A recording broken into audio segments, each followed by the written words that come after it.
我经常说这个话，今天还不知道。今天干嘛？今天还不知道。吃什么？今天还不知道。我就是一个不知道的人。我的大部分生活都是处在我今天还不知道明天会迎接什么的状态。对稿子的感受，对观众的感受，对自己想讲的东西，他们能不能传递到他们的感受。刚开始决定上节目的时候，我不知道能在节目中走多远呐，会有什么表现啊？这是一个蛮大的未知的。特别大的这种命运转折或决定，其实往往都发生在阳光灿烂的那么一天，好像你觉得这是平平无奇的一天，回头看你发现哦，这是重要发生转折的一天。考北大吧，当时就是试一下嘛，因为当时属于是一无所有的状态，就是挺茫然、挺懵、挺不知所措。我的感受就是绝望，看不见光，溺水。我最大的感受就是焦虑。我有很长一段时间都只能等我焦虑的事情尘埃落定之后，我才能去做其他的事儿。我是一个比较消极的人，我是一个通常会把所有未知的事情想到最坏结果的人。一直都是在反复的纠结，就觉得哎，我自己能不能做好？我要怎么才能做得更好？我自己主动做出这个选择，但我又不知道选择会发生什么样的事情，就会很期待那个选择。今天还不知道，听上去总比昨天还不知道要好。不知道怎么了，不知道就该咋地咋地呗，该按照计划走呗，无所谓。该怎么发展怎么发展，不面对，我等待，等他来了我就知道了。如果剩下的每一天你都知道会发生什么，那我的意义在哪里？希望自己以后还依然在接受新鲜事物，永远保持不确定，永远保持今天还不知道。就是啥都不知道，来就来了，然后就往半决赛冲刺一下，先把当下这一关过了吧。今天还不知道挺好，至少代表我还有希望。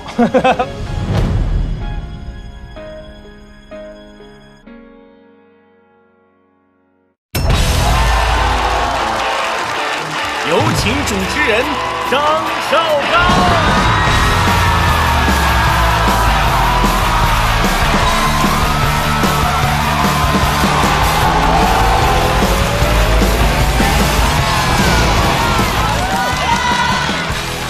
谢谢各位，谢谢各位，欢迎各位来到由美团闪购冠名播出的《脱口秀和他的朋友们》第2季，欢迎各位。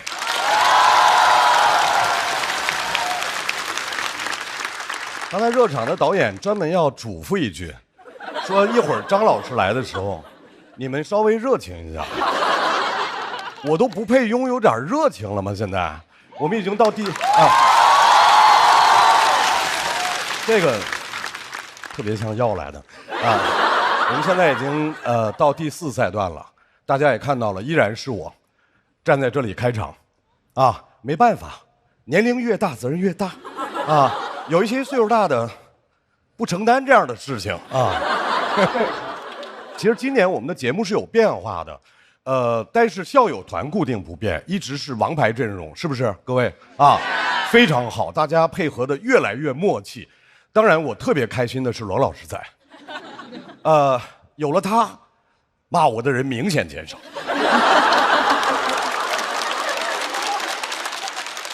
分担了很多火力。在罗老师出现的时候，大家甚至于觉得，哎，张绍刚有一些可爱。幻觉。其实我跟你说，其实这样骂我和罗老师我都能够理解，但是大老师、鲁豫老师、春春，难道他们就没有可骂的点吗？当然没有。想到这样的念头都是不应该啊！看看这几位。那么完美，掌声送给完美的校友团成员。哎，但是这样，没完美啊！都拍了。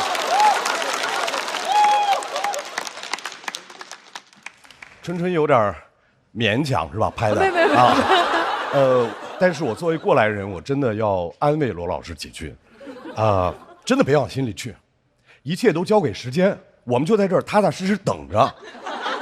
但是还是要跟大家说一下，在上个赛段有几位演员获得了跳段的机会，也就是说，他们今天不用比，他们今天就是个纯观众，跟我一样，没有投票权，没有拍灯的权利，笑的时候也没有人 care 他到底笑还是不笑啊，就是这样的5位，让我们掌声有请孙书恒、呼兰、小四爷、Kid、李玟。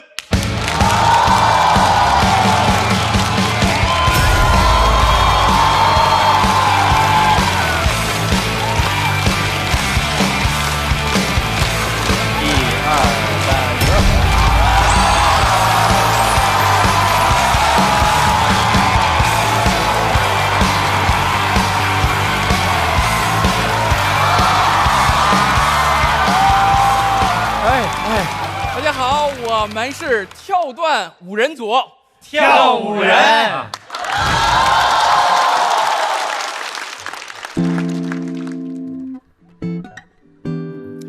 好，这个赛段也不用比赛，但是导演组说不能让我们这么舒服，于是让我们准备了一个小小的开场。这个舞台其实开场应该是讲脱口秀的，但是我们就不讲了吧，以我们这个实力，你讲了你再跳到决赛可怎么整？就是这咋整？不好。决赛是什么感觉啊？你问 Kid， 他哪知道呀？就是你问他又没进过决赛。就是啊。那个咱不要内讧啊，不要内讧啊，咱来呢是为了给大家带来一段唱跳啊。跳的部分呢，大家已经看到了啊。跳段跳段。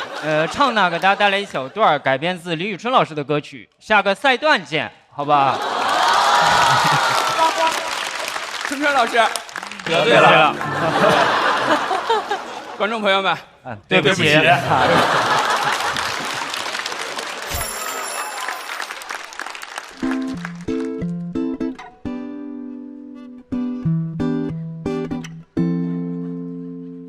1、2、3，走！不用比赛，滴滴答。是谁比呢？滴滴答。写不出来可以退赛回家。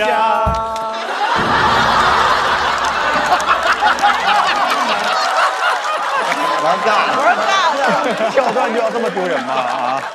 咱们这样吐槽别人，真的好吗？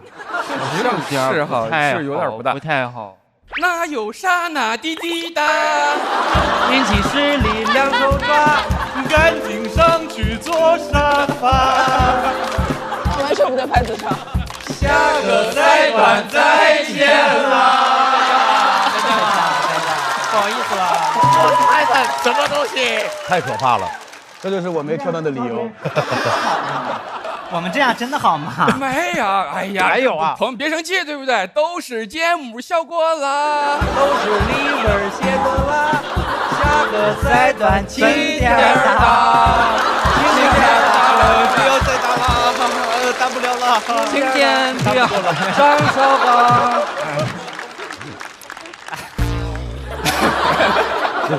忍无可忍，就是跳了个段，取得了一些小小的成绩。就在这儿用如此无聊和荒谬的方法来炫耀。不是张老师，我们还有一句话要说，刚才那都是开玩笑，但有一句真心话一定得让我们说了，那就是秒针转动滴答。美团闪购30分钟就送达，美团闪购神速，远超跳段速度。谢谢大家，我们会好好准备下一赛段的稿子的。谢谢。1、2、3，消失。我也不知道我是不是应该感谢他们的表演，感谢他们这一赛段不参加，好不好啊？你们能下去吗？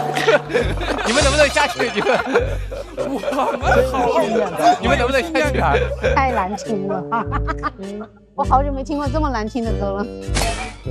幸好我没有跳段啊，留得清白在人间。同时，我们也要用热烈的掌声来欢迎我们所有要在第4赛段给我们带来精彩脱口秀表演的脱口秀演员们。再次欢迎大家来到《脱口秀和他的朋友们》第2季第4赛段，欢迎各位，欢迎我们优秀的校友团，欢迎大老师、罗老师、春春老师、鲁豫老师，欢迎各位。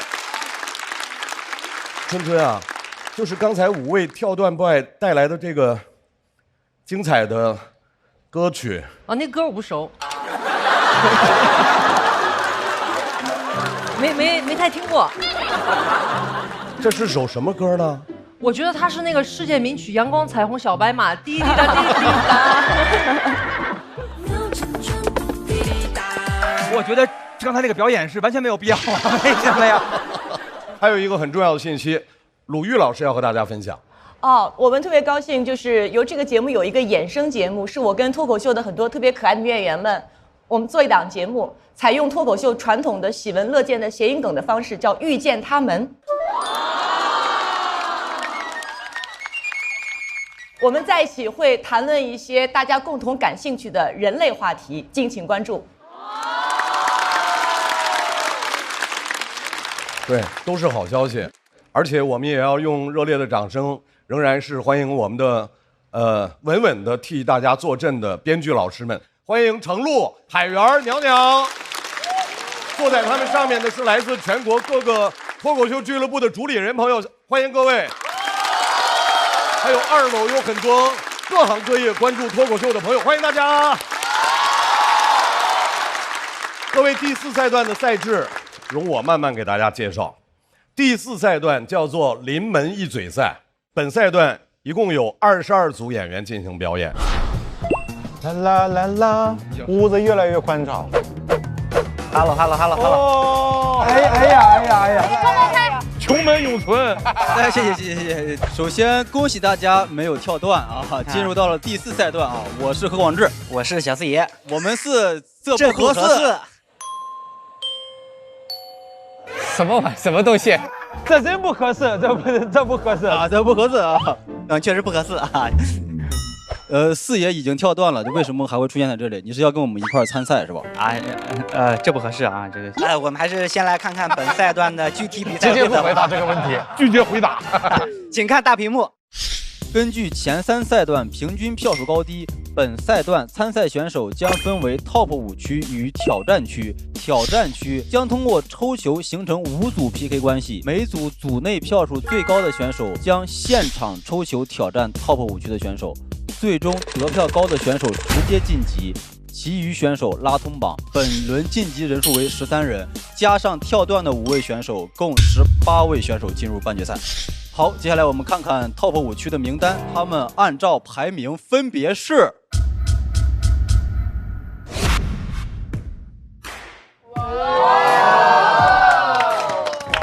这么震惊吗？不认识他们是吗？哎，和你长得像。下面我们来看看6到22的选手排名。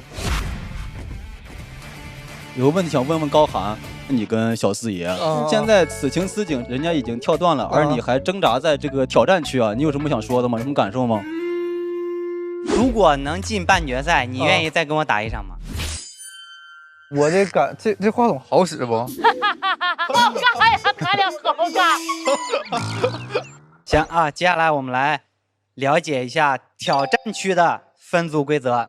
按照平均票数由高到低，选手依次在3个箱子中抽取同组对手，组成为3个3人组与2个4人组。1号箱11到15名，2号箱16到20名，3号箱21到22名。请注意啊！可乐是有啊，没走神。尊重一下跳段选手啊。3号箱中有3个空球，若抽到空球组成3人组，反之则组成4人组。下面有请山河上来抽球，激动人心的时刻哦，山河会抽到谁呢？小丽，王小丽，抽到我就是绝杀。第19名的 Seven 啊，抽到了一个空球。Seven 又跟山河碰上了。侯志远，不经意，不经意，他不会又抽出徐志胜小块吧？这3位打人都是。徐志胜。哎呦我的天！开花真内战了，抽小块，小块。我也不知道抽中他是福是祸。抽中他。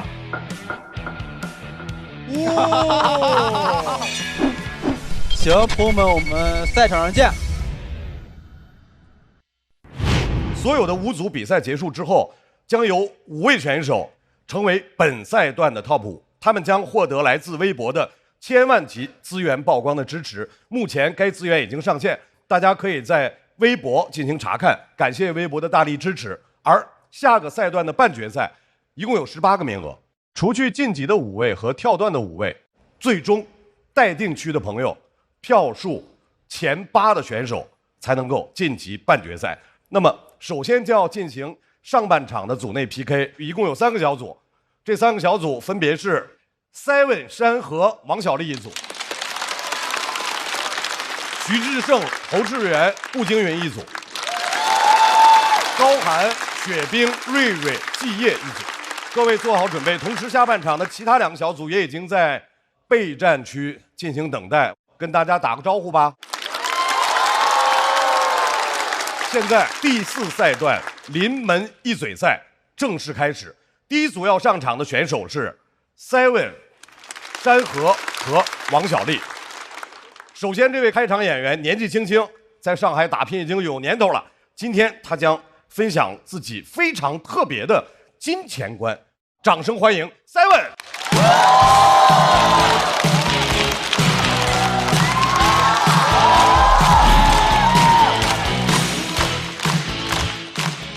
大家好，我是 Seven。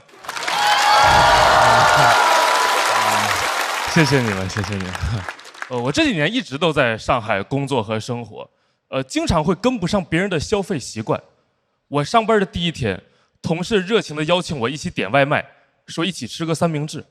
那年我24，三明治58，那是我这辈子吃过最贵的三明治。但是你们放心，朋友们，我并不是要讲一个我很穷的话题。因为穷人脱口秀这个赛道太拥挤了，我就不点名了。我是抠门赛道的。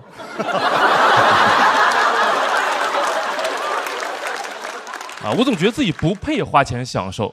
我这个同事叫我一起看演唱会的时候也是，他问我2080的内场和480的山顶想坐哪儿，我说我想做保安，站着还能挣150，但是后来也没真去，因为想了一下。在手机里听也一样，毕竟腾讯 QQ 音乐杜比全景声的音质也很好啊。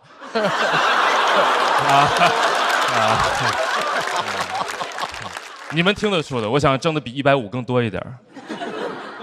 我不是天生抠门，是因为从小我家里人喜欢跟我营造那种家里不容易的氛围。我有时候正看电视呢，我妈就突然开始跟我说：“儿子，咱家砸锅卖铁也得送你去补课班。”至于砸锅卖铁吗？不是应该先卖电视吗？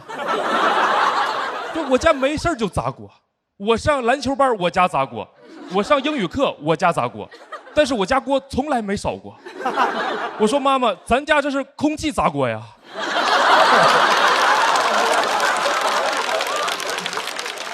但小时候没什么判断力，就是大人说什么我就会相信什么。我真的一直以为我家可能挺困难的，我甚至偷偷幻想过，是不是我妈每次送我去完补课班之后，自己都会蹲在角落里吃窝窝头。当时很担心我妈的身体健康，我偷偷去发了她的体检报告，我妈有脂肪肝，很受震撼，我家怎么穷得流油了？而且我其实隐隐约可以感觉到我家条件可能没有那么困难，可能还行。因为虽然我家里人很少带我去饭店吃饭，但是我家总会莫名出现带有饭店 logo 的纸巾。我当时还以为全聚德和东来顺是新相印的竞品。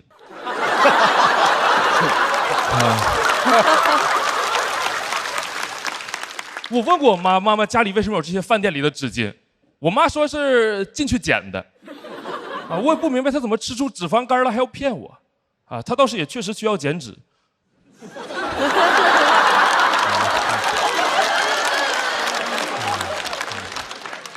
这个还挺精妙的但是认真的聊，朋友们，就是这个事儿其实对人的影响是很大的。就你小时候被穷养之后，长大之后是很难富养自己的。我花钱的时候会很有负罪感，我自己赚钱之后想解决这个事儿，我准备狠狠消费一把。我去买了和我最喜欢的 NBA 球星合影的名额，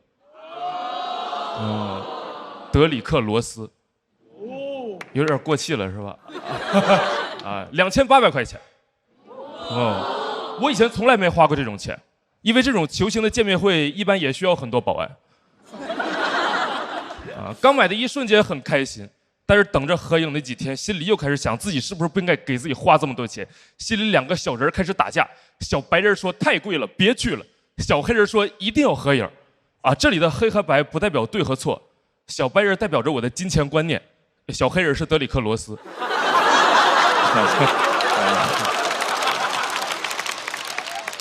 我后来还是把那个名额给转出去了，因为仔细又想了一下，好像自己最快的事情也不应该值2800。后来又看到那天活动时候罗斯和球迷们的合影，很羡慕，又开始自我反思，就自己怎么能把自己的快乐这么转出去呢？为什么花钱总这么有负罪感？根深蒂固金钱观真的没法改变吗？幸好卖了3200。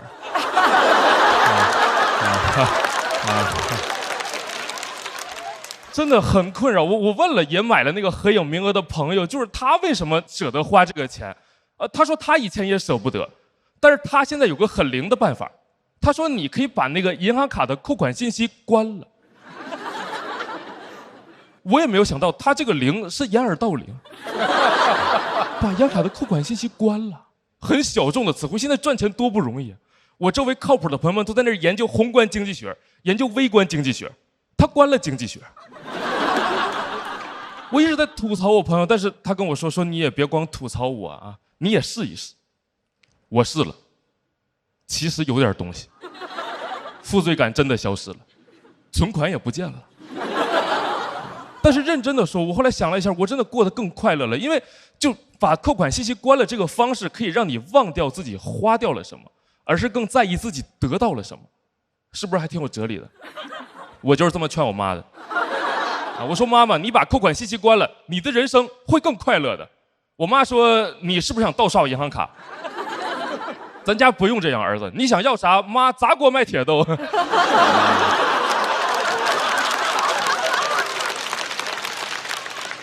我真的比原来更敢花钱了，一方面是那个掩耳盗铃真的很好用，另一方面是也想清楚了一些本质性的道理，就我再怎么攒钱，我也攒不到自己财富自由的那一天，应该对自己好一点。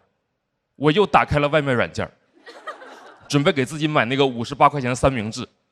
今年我26，三明治78了。啊，我讲完了，各位朋友们。那我也猜一个。左票倒计时。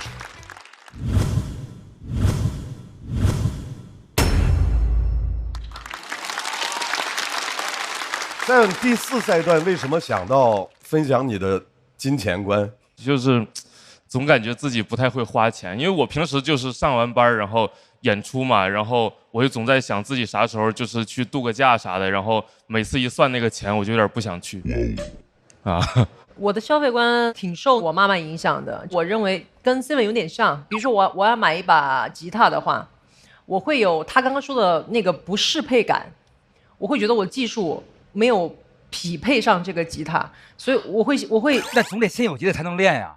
所以我会买一个便宜的。就是说现在慢慢练起来，对，越练越厉害的，配得上啊，配得。然后你会给自己一个推动的目标嘛？啊。然后大老师爱买东西，我抠门啊，我抠啊，太抠了。就是说那个买香水只喷人中，就自个儿闻，就这。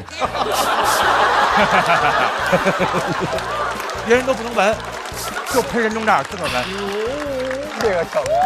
之前我踩过一个特别舒服的地毯，那个地毯真的很舒服，但是一问那一块太贵了，我说这样铺满得多少钱？后来我就买了一块，就买了一块。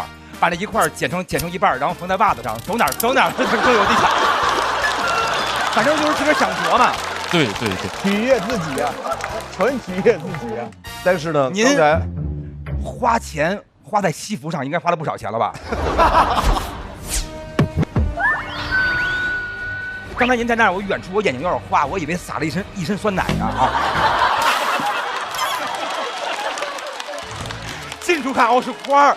哦，远处看，我说撒一身酸奶，那男的怎么回事？哪像酸奶？精挑细选的花，怎么就是撒了一身酸奶？是，没有，就说我说我眼睛花了，我以为。啊，咱们转移这个话题吧。你看看，一聊这个，这样，刚才呢 ，Seven 你在说那个剪纸的时候，剪纸，然后大老师大声的问了我一个问题，说现在已经没人管了吗？这个谐音梗已经到咱们这儿，已经完全没人管了吗？啊！不，但他这个谐音梗还是有品质的，所以他忍不住自己都说这段还挺精妙。我们再次把掌声送给 Seven，Seven 休息一下。这个三人小组第2位要出战的这位朋友，他的家庭给他带来了很多的影响，而他用这些影响给我们带来了很多的快乐。掌声欢迎福气满满的山河。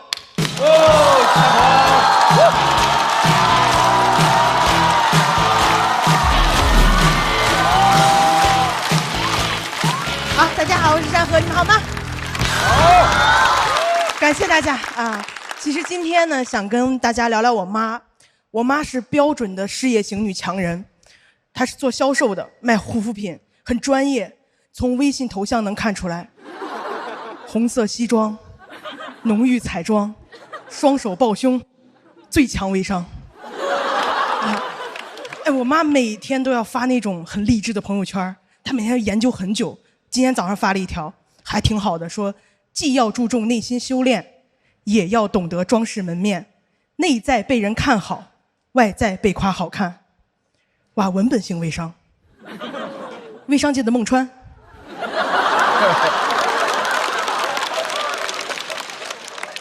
我妈有时候走火入魔了，给我发微信也不叫我女儿了，叫我女人。我前2天我说这轮比赛压力太大了，我也不知道该讲什么。我妈发来一条说：“女人，你要不断进步，不走弯路，全力以赴，就会很酷。”我说妈，咱别干微商了行吗？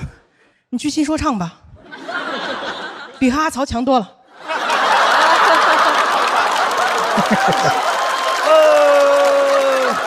不知道他想了多久，晚上又发来一条，说努力是你的底气，自信是你的资本，微笑是你的标签。我说这一段是我的稿子。虽然我们现在在调侃微商女强人，但我妈真的是白手起家，从一个纺织厂女工做到一个女高管。她现在很厉害，她有自己的团队。我没有见过凝聚力这么强的团队。你像我们讲脱口秀跑上来说大家好，我是山河，你们好吗？观众就给个面子说好。人家那个团队不是好，人家是好，很好，非常好。来一遍吧，我们来一遍吧，来一遍，这个很解压的。亲爱的朋友们，你们好吗？好，很好，非常好。绝对有人干，绝对有人干，还知道拍着手。我真的是很佩服我妈的，我觉得她在工作里面真的闪闪发光。我特别想成为她那样的人。我小时候最爱干的事儿就是去我妈单位，你们懂那种感觉吗？领导的女儿来了，哎呦，那种虚荣心，那种子凭母贵的感觉。所有员工就围着我，什么都没干，开始夸我，说：“哎呀，一看就优秀啊，一看就是当班长的料。上回考多少分啊？58，那也很优秀啦。我们也很喜欢你。”哇，我当时就觉得，难道这就是明星被捧红的感觉吗？有流量但没作品。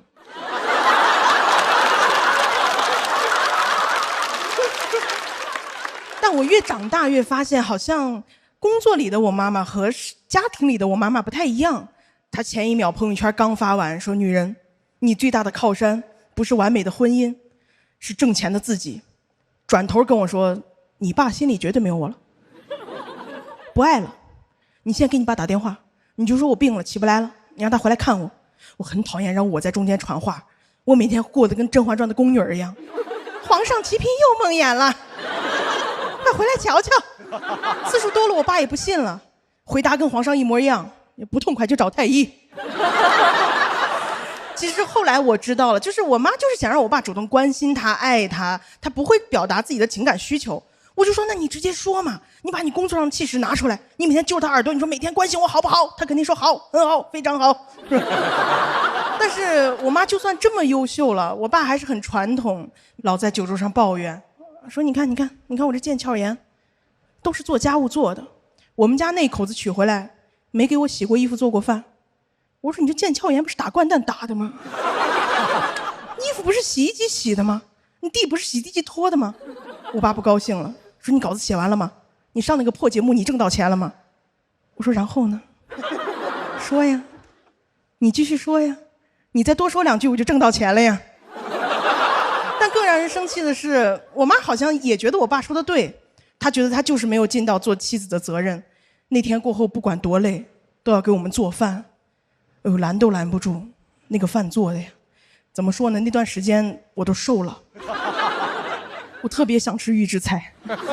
但你别看我现在在台上讲啊，觉得我妈好像不对，对吧？她被规训了，好像显得我女性意识很强，怎么没有？其实我之前是很受这种思想影响的。我身边任何的女性，包括我们家所有的长辈女生，从来没有跟我讲过什么女性意识，你要独立的，没有。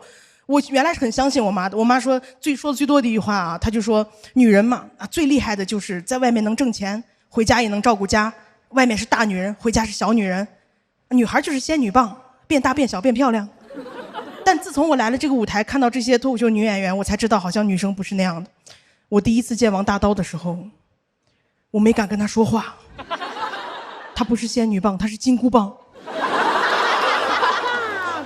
我妈真的很在意女孩的外貌，每次看我的节目都说：“你看你胖的啊，你要知道形象走在能力前，好看是最重要的。”布姐说：“你快吃吧，这裂开的烤肠是最香的。”而且不怕丢人啊，真的不嫌丢人。我之前一谈恋爱，跟我妈那个死出一模一样，每天见我闺蜜就一个话题，聊男人。哎呦，她怎么不回我了？我该怎么让她回我呀？我要不再给她花点钱吧？闺蜜说：“你别说话了。”你看看病吧，怎么恋爱脑是走不了医保吗？如果哪个国家恋爱脑能走医保，都是因为你破产。怎么国破山河在是这个意思是吗？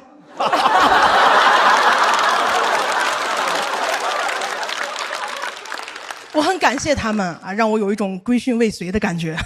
真的，前2天我妈又给我打电话说：“你看你一个人在上海，也没有男朋友，没有个依靠，这样妈不工作了，妈过来照顾你，给你做饭什么的。”我说：“嘿，hold on。”不用，我带她去迪士尼玩了，我想让她做自己，快乐一点。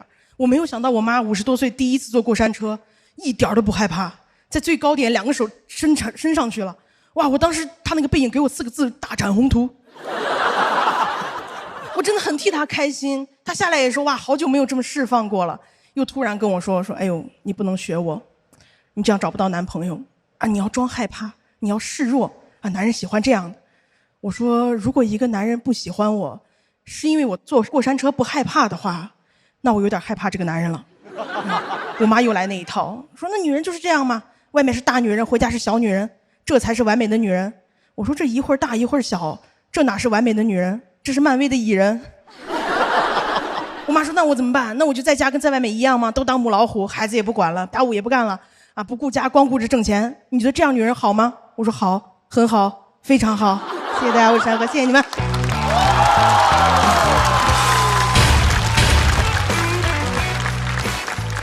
山河锁票倒计时。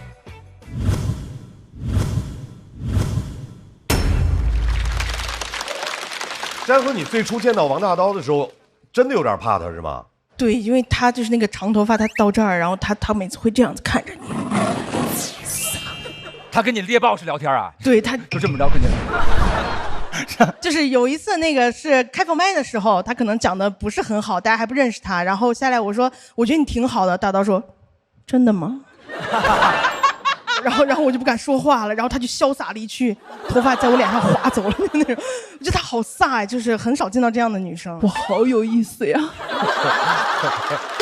我觉得山河有着特别棒的魅力和亲和力在舞台上，而且这一季的脱口秀女演员给我最大的感动就是，她们比起比如说出梗效果当然最好，但比起这个，她们可能更看重自己我想表达的是什么。这也是我的成长。对，他们希望利用这个非常宝贵的每一次上台机会，能够尽可能做更多的表达。所以我其实很为山河感到高兴跟骄傲。好，谢谢。刚才山河的妈妈的文案非常强，据此我也激情创作，有了如下的内容：好货是你的底气，速度是你的实力，省心是你的标签。我说这个是美团闪购。打开美团，点闪购，30分钟，好货到手，及时满足，就是我的日常。我觉得山河特别可爱啊，咱们说沉了。我觉得妈妈多可爱这么一个人啊，妈妈就是老说话都押着韵啊。他的朋友圈就是这种哇励志文案。我考虑过参加亚运会嘛，然后但是什么玩意儿？但是我觉得就是说把妈妈那些特别好玩的事情，然后把它讲得更加的有活力，带着那个就更好玩了。因为我妈也挺有活力的，现在我妈有时候2、3点还会去夜店，把我揪回来啊。然后呢，然后我想说的是，那个就是感觉其实这回是不是心里想多了？可能这是我第一篇就是这种特别想表达的稿子吧，可能还是没有磨得很好，可能还是缺点经验，我感觉。但是我觉得山河永远在舞台上有自己是特别独特的台风，而那种台风呢，总让人有一种扑面而来的温暖感。对，再次把掌声送给Seven。谢谢大家。Seven回到场上，无论是3人组还是4人组，2人比赛结束之后，成绩稍低的那位进入待定区，而成绩稍高那位朋友继续等待。我们看一下Seven和山河2个人的得票情况。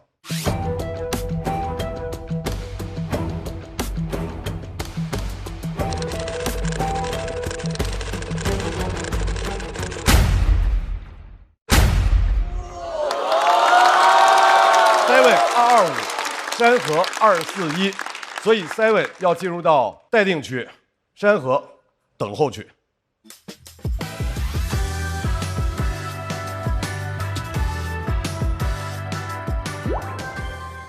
马上要出场的这位，经常都没有烦恼，而且也很少怪自己。但是即便是这样的同学，也会有一些生活的小困扰。掌声欢迎王小丽。哇，这几个手势太帅了，太有气质了。Hello， 大家好，小丽 ，Hello。第一期节目播出之后，很多朋友问我为什么没有烦恼。其实烦恼就跟青春一样，我曾经有过。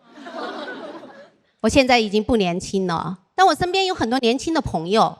前几天有个朋友拿手机给我看，他说：“你看，你看，网上好多好评都在夸你。”我不好意思跟他说，我已经看不清了。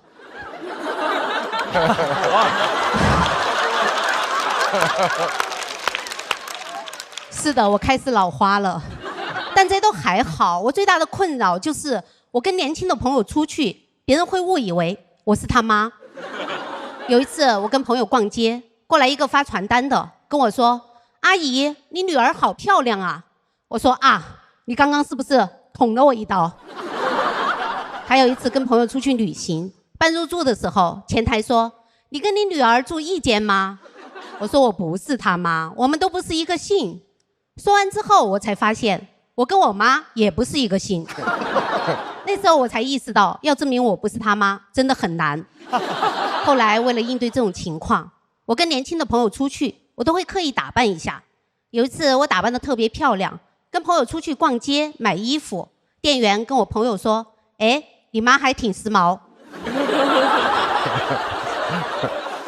就这些事情搞得我特别敏感，一有风吹草动，我都会有过激反应。有一次，我跟一个男性朋友去花鸟鱼虫市场看金鱼，他在这边，我在这边。老板说：“你儿子还挺喜欢金鱼的。”我当时那个火一下就冒出来了。我说：“他不是我儿子，他都已经30多了，我怎么生得出来这么大的儿子？”老板当时吓坏了，眼神中充满了恐惧。然后我一低头，发现旁边蹲了一个5、6岁的小男孩。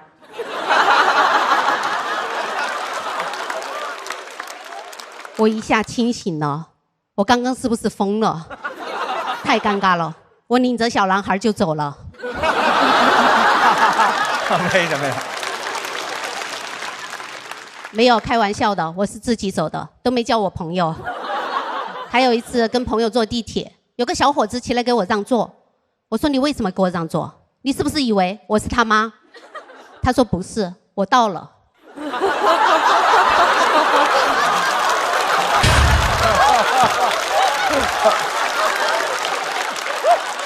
莫名其妙。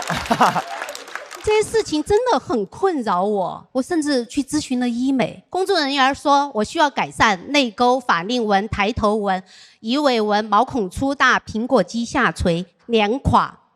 我越听脸越垮。这个世界上怎么会有这么多让人不开心的词汇？他说：“你知道做什么可以改善这些吗？”我说：“我知道啊，离开你。”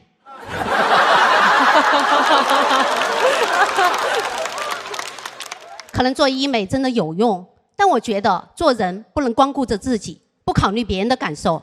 你们想一想，要是我这个年纪了还年轻漂亮，那别人的压力得有多大？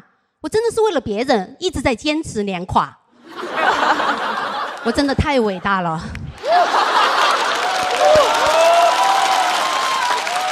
我用我自己的实际行动关心着别人的心理健康。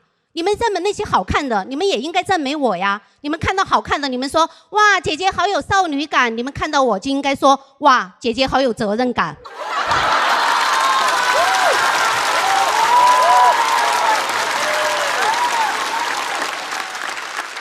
然后我决定不做医美，我要自然老去。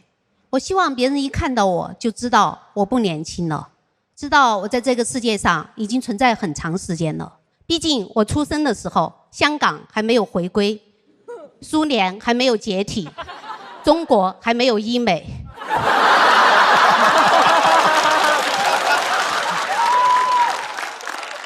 这次上节目，服装师给我搭配衣服，他说这边留一点可以显腰细，微领可以显脖子长，衣服拉出来一点可以挡住小肚子。我说啊，那我不是所有的缺点都被挡住了吗？我不想让别人觉得我一个45岁的女人还脖子长、腰细，没有小肚子，那我还怎么体现我的责任感？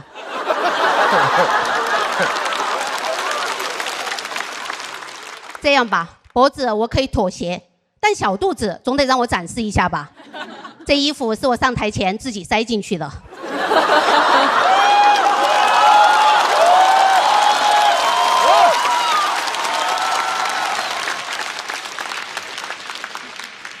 服装师还给我建议说，他说你上节目还是得穿内衣，这样可以收副乳。我说什么是副乳？他就这样比划了几下。我说哦，这不就是腋下的肉吗？叫什么副乳？怎么让人不开心的词汇又多了一个？这些词汇能不能消失啊？这个世界上有那么多珍稀动物消失，为什么该消失的不消失？能不能拿副乳把孟马象换回来呀？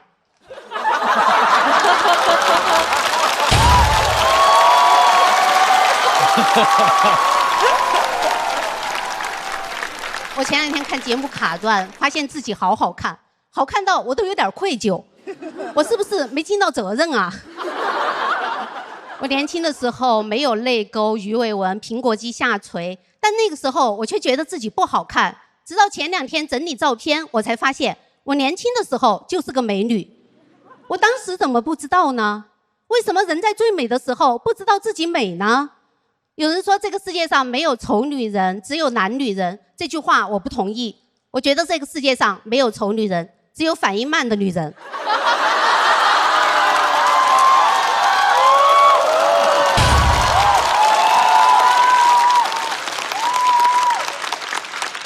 就看你什么时候承认自己美，也许是现在，也许是20年以后。我说了这么多，肯定有人还是不承认自己美。干嘛呀？明明大家都很美，就是打死不认。这样吧，我先带个头，我是美女，我认了。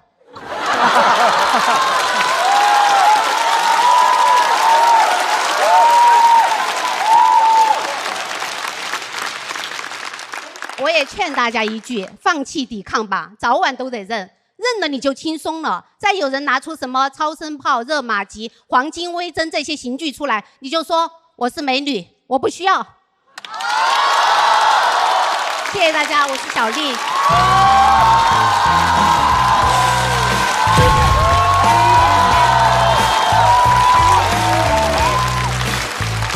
280、290，来劲儿了！这个下来的人可不好打呀。哥几个准备吧，阎王点名了，他们开始动起来了。小丽锁票倒计时。再次掌声送给小丽，厉害厉害！小丽对于这些外貌的评价，是什么时候从在意到不在意？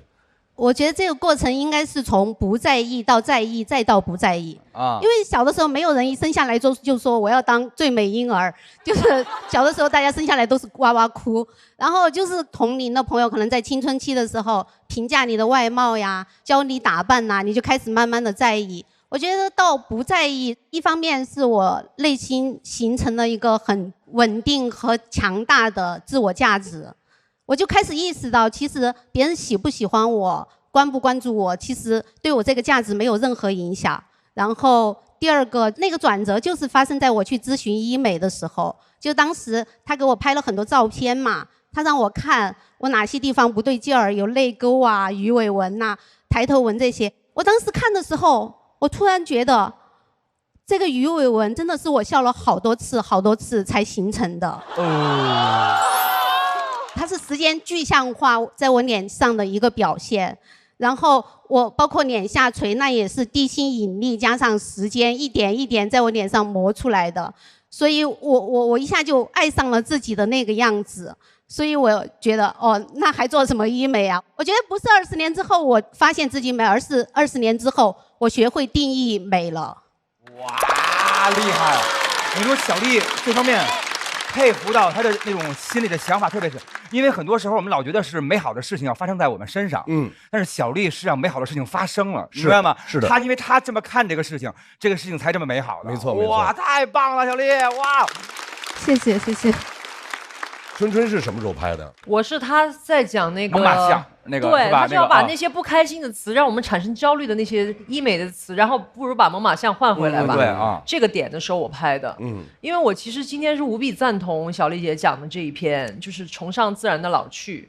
还有一个点，如何去定义一个女性是美的？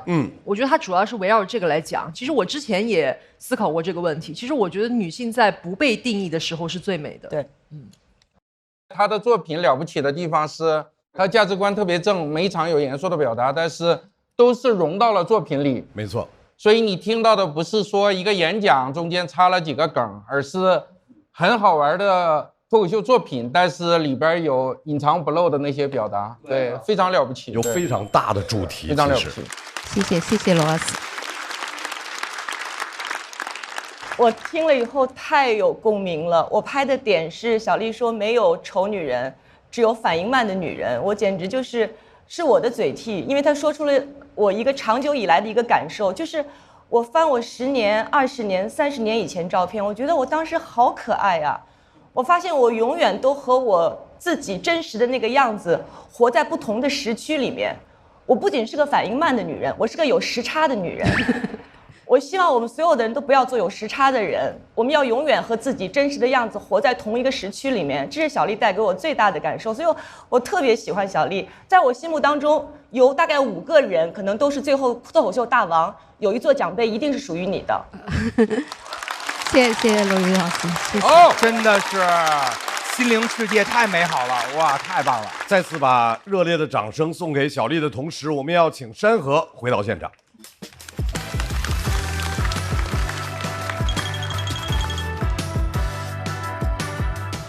来看一下山河和小丽的得票情况。我挺满意的。我发现现在我好像对这个舞台更掌控了，就是尽力了，然后也没有遗憾。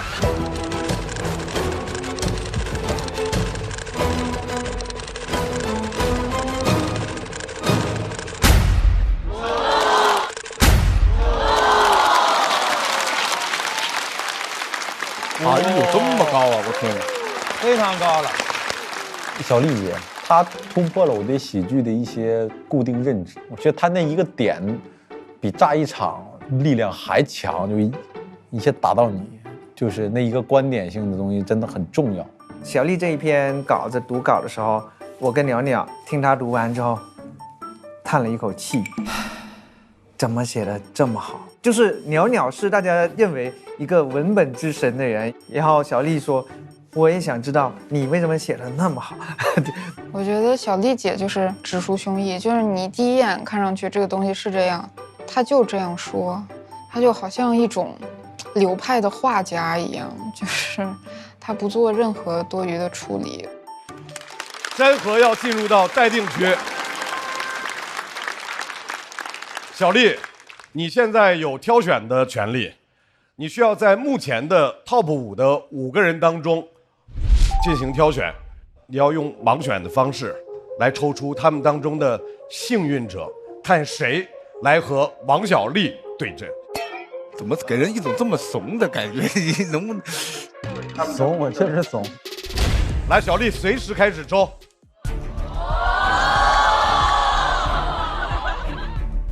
女猜是谁？漫才兄弟毛豆。把气势拿出来是吧？行，可别抽到我蛮仔。贾浩，我说贾浩。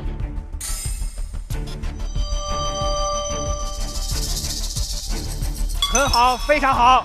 谁呀？哦，贾浩。贾浩。中举。战术性喝水。贾浩，贾浩，贾浩！我跟你说，贾浩，我跟你说，我有预感是贾浩。太强了！我跟你说，预感是贾浩。都猜错了。小丽在休息区等待贾浩的表演。这位朋友啊，对生活充满热情，全装男孩。但是就是这样的人，他也有他自己的困扰和烦恼。掌声欢迎贾浩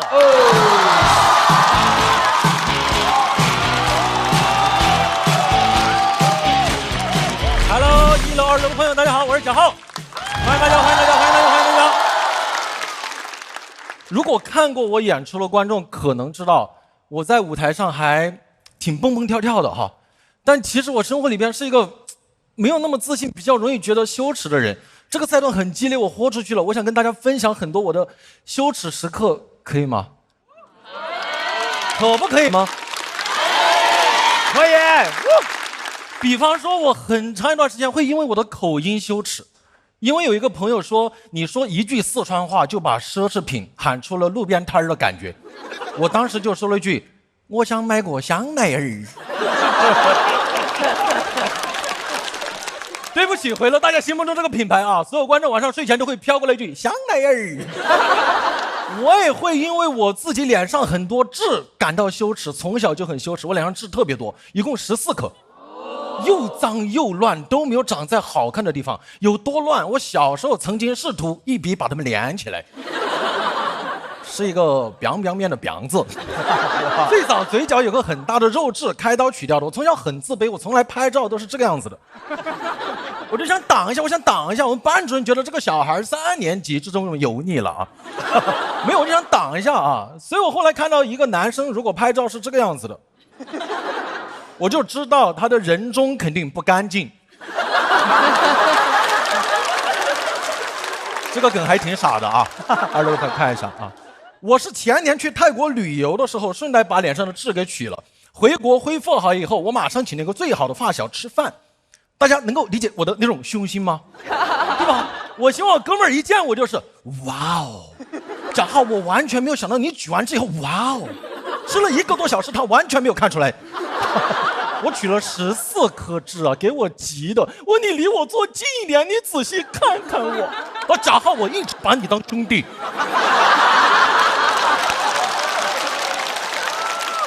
我说不是，你没看出来我少了点什么吗？我前段时间去了趟泰国。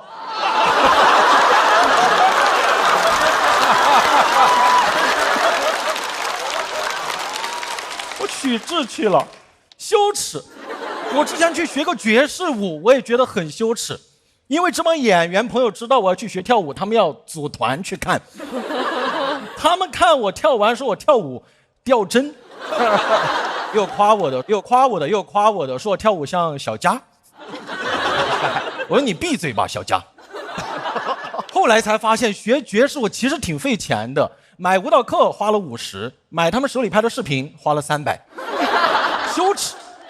我有一个事情最羞耻，从来没有敢在舞台上讲过。就很多年前，我曾经被一个制片人指着鼻子呛说：“贾浩，你长相太一般了，不会有观众喜欢你的。而且你贾浩这个艺名太难听了。”我都没敢告诉他是真名。什么办法？我听我爸妈说，当时起名字就2个选项，一个叫贾浩，一个叫贾自强。自强这个名字其实还可以，但我姓贾呀。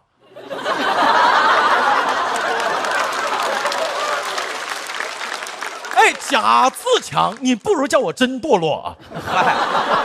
最近一次羞耻是前段时间出差坐飞机，我当时左边坐了个男生，右边坐了个女生，飞了一会儿，那个女孩子靠着我肩膀睡着了，我当时很不好意思，很紧张，不敢动，怕吵到她休息。但过了一会儿，我左边的男生也靠着我肩膀睡着了。哎，我第一反应就是 How dare you！ 你妈有没有教过你什么叫做边界感？别人姑娘缺教，你缺教育啊！我好嫌弃，我恨不得左肩膀卸下来放到右边啊！大家都知道，你要温和的表达嫌弃，你想强势一点就嘿，你想先礼后兵的话，你就嘿。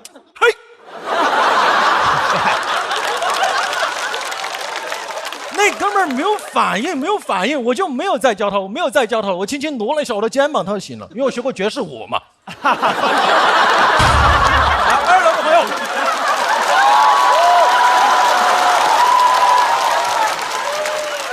那哥们儿说怎么了？我说气流颠簸。他不知道这个颠簸其实很难的，因为你要保持右肩平稳，姑娘在睡觉嘛。你的左肩要不断的颠簸，很难的，是我花了350学来的啊。而且当时那个场景必须把他摇醒了，因为一左一右靠着睡着的时候，空姐走过来了，我好羞耻啊！我从空姐的笑里边读到了疑惑、释然和我懂的。我就在想，这个场景但凡被人拍下来发到网上，营销号一加工起个什么标题，震惊万米高空，贾浩居中，谱写脱口秀燃冬。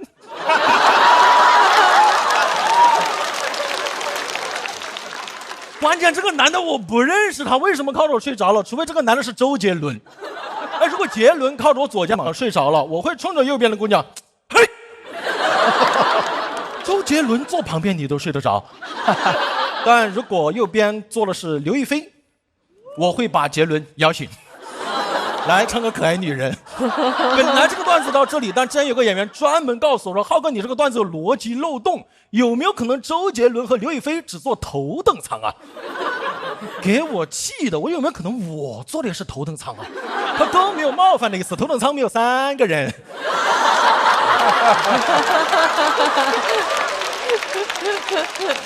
你做过就知道了啊！你这个刚好可以写段子。你看，在所有脱口秀演员眼里，你的羞耻、难过、尴尬都是素材。失恋了，好素材；裁员了，好素材；股市崩了，天降素材；残疾了，顶级素材。所有最坏的安排都是最好的素材。所以天将降大任于脱口秀演员，必先苦其心志，劳其筋骨，这就已经能写2篇稿子了。然后再饿其体肤，空乏其身，这就4篇稿子能进半决赛了，红了。然后有的人行拂乱其所为，塌房了。而且哪怕你说一句说，哎呀，这些素材我不想讲，他们一句话就能说服你，你不讲我可以讲吗？之前我的好朋友何广智踢球韧带断了，躺床上最颓废打不起精神的时候，我3个字就让他打起了精神，我说你写吗？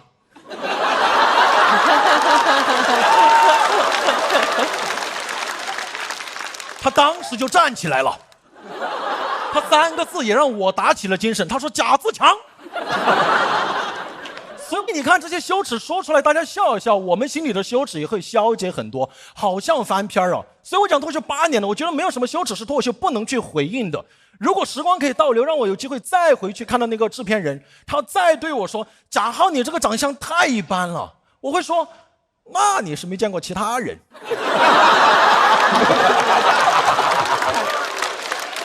他再说贾浩你这个艺名太难听了，我会说我说话还不好听呢，香奈儿。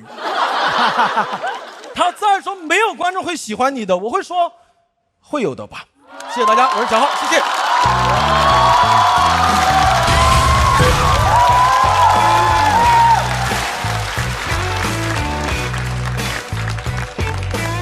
来，贾浩锁票倒计时。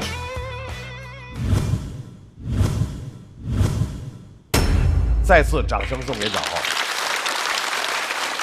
到了第4赛段了，贾浩怎么选了这个题目？因为哎呀，其实有很多那种羞耻的事情，就是包括见那个制片人的素材，我一直想讲，但是一直以前就没有那么打开心扉。但我觉得这一轮很激烈，我也很想说一说我自己很想去面对的事情。如果你不讲出来，好像就一直在你心里就搁着。他这个讲的是很精彩，我们也都拍了灯，但是接在小丽那后边其实挺吃亏的，就境界上差了好多嘛。对，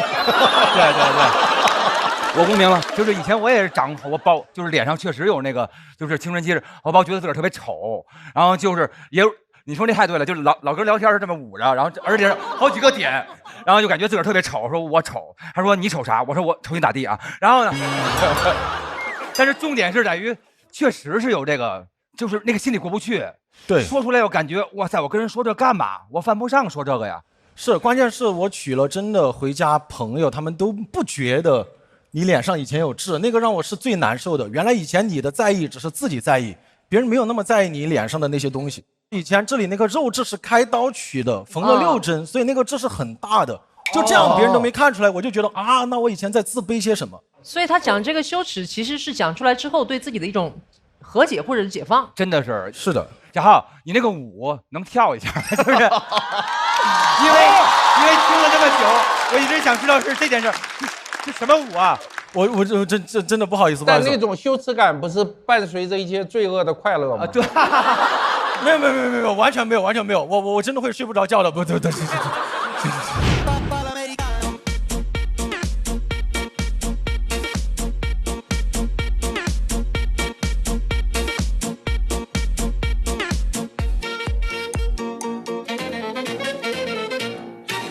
多学学，大家都来学嘛。后些人还是要多运动，天天习惯。我觉得贾浩在这里其实讲的是一段非常有诚意的一段表达，这个我比较看重。在我听小丽讲脱口秀以前，我会在意，然后经过小丽之后，我准备做解放自己的女性，就没有羞耻心的女性。所以这一点上，我觉得我跟贾浩讲的完全引起了那个共鸣。然后有一点，贾浩是个特别认真的一个人，特别努力。他在脱口秀比赛之前，据我了解，你曾经参加过我们做的那个讲演的节目。我是演说家，16年的时候。对，然后你还曾经得到过某一届的是央视还是什么大学生主持人比赛冠军，你介绍一下。可以啊，有来头。就是因为参加完那个比赛，有一个公司他给你抛了一个橄榄枝，然后我当时很想做综艺节目的主持人，我觉得拿了那个就还挺高规格的一个冠军，我就去了。然后别人见你就说现在市面上都喜欢小鲜肉，说你这样不会有人喜欢的。对，就是16年的时候，我当时还自嘲，我就说我准备花10来万去韩国整个容，他现场就说应该不够。我就哎呦天哪，我就不知道怎么接了，我就灰溜溜的就走了。然后后来就讲脱口秀，然后我就还是脱口秀这个舞台，你把这讲出来，大家一笑，你就觉得心里就安全了。所以我觉得这个舞台好像是我比较喜欢的氛围。对，来再次掌声送给贾浩。说实在的，刚开始录，因为5个是被挑选的嘛，没有任何心理预期。虽然想过有可能第一个出来，但是真的抽到你的时候还是有点懵。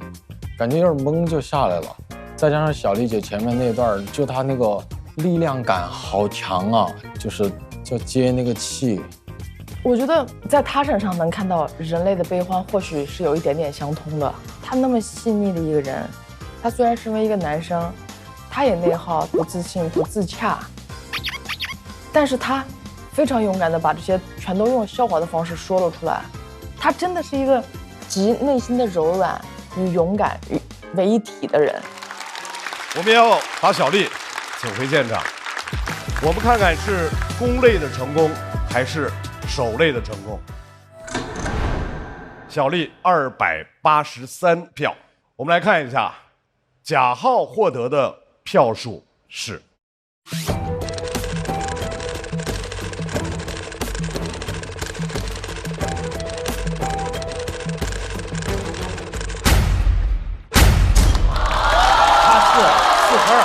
可以，祝贺王小丽，傻眼，攻类成功。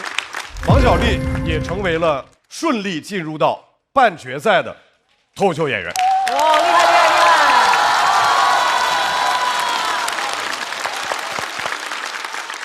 我们请小丽到晋级区。哎，各位，大家现在也已经看到了，在第一组的3位的比赛结束之后，王小利攻擂成功，率先进入到半决赛。下一组要出场的这位朋友，他其实今年在这个舞台上有个小愿望，加油！没问题，没问题。就是他希望享受舞台，演好每一场。掌声欢迎徐志胜。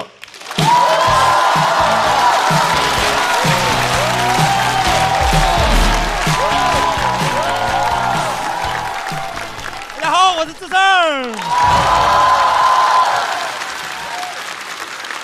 给大家聊一下，其实上一轮我表现不好，差点淘汰，很凶险。要不是有黑幕，就真的淘汰了。我其实觉得我可以接受3轮淘汰，但我这比到第4轮，发现连小块都还在，我还是得在呀。上一轮小组赛3v3，我们组就想着田忌赛马，就先派出了下等马小块，麻痹一下对手。结果下等马超常发挥，赢了60多票。我和我另外一个队友自信满满上去，输了70多票。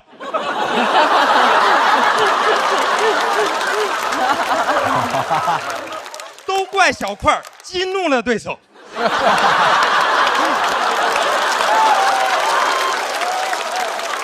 我和另外一个队友迷惑住了对手，他们打完都没找到我们的上等马，对手都懵了，说怎么下等马下面还有马呀？太棒了！观众也很懵，觉得志胜怎么会讲成这样？因为还是能天天都能刷到志胜去开房门的嘴炮的。这就跟上学的时候，你能理解一个人考30分，但你不能理解他天天熬夜学习考30分。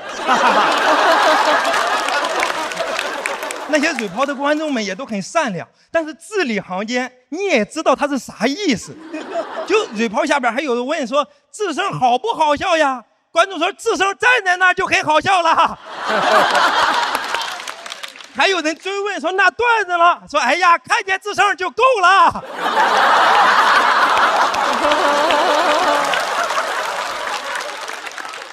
观众看我的心理就跟我妈看我是一样的，就她看我在节目里讲脱口秀，其实也不懂这孩子在干嘛，但看着就是开心。但我每过年回家，只要待超过3天，我也没干啥，她看见我就开始生气。我妈就不适合看线下，而且她还老是想知道网友都是咋评价我。当时我不是演那个戏吗？不是有很多评价吗？但他不认字儿，他就让我爸把那些评论都念给他。我爸也老实，就给他说网上都说咱儿子台词不好，说话有口音。我妈真的听完很着急，给我打电话说儿子，我觉得你台词没啥问题，我全都听懂了。我觉得他们都有口音，就你没口音。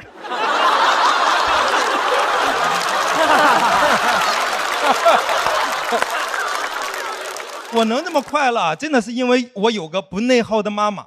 我现在来上海，我妈就很关注上海，经常看网上的消息。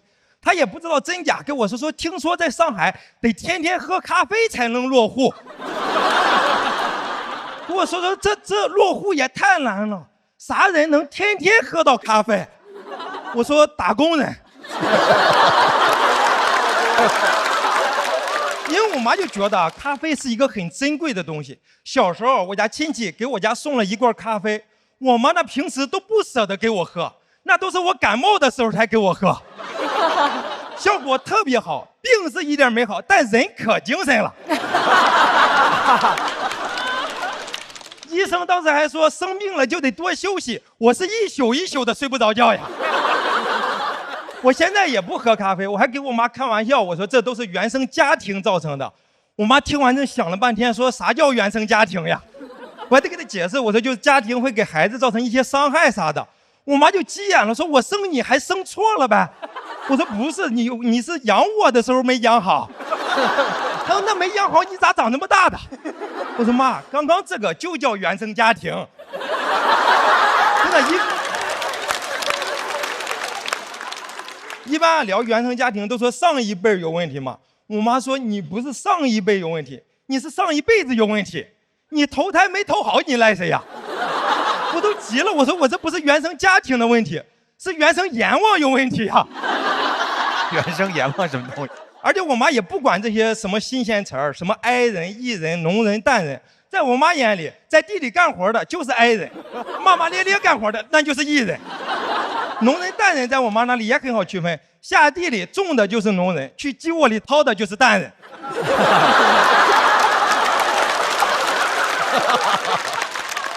我妈跟我说什么哀人艺人，嘴长你身上，该说的时候说，不该就不说，很简单的道理。我发现很多人都不懂。我经常一个人走路的时候，有人过来合影，说没想到你私底下这么安静。我走个路能怎么不安静？我边走边给自己导航，前方50米左转。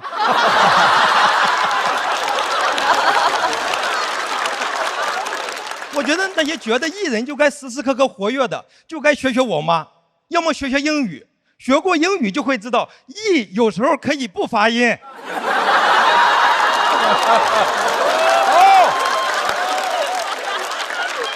真的，参加这个比赛也是，我妈说比好比坏跟种地似的，都有收成好收成不好的时候，但最重要的就是该下地下地，地不能让它荒了，地只要不荒，你就能一直当一个脱口秀农人。谢谢大家，我是志胜。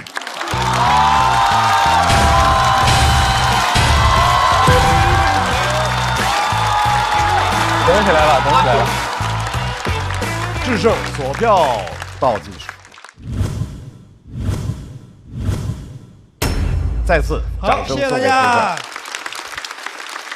每一次志胜在台上，他总能够赢得我感情的那一部分，他的真诚、他的表达、他的魅力吧，赢得了我。谢谢。因为志胜这一季说得很清楚，他就是来玩，想跟老朋友们在这个大家庭里继续维系那种每个夏天的那种快乐和幸福感。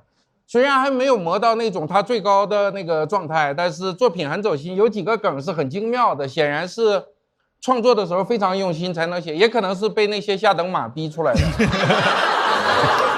反正我是感觉今天相对于这一季的前几场，他是作品是明显上来了一大截，所以非常值得给一个灯表示尊敬。对，哎呦，谢谢。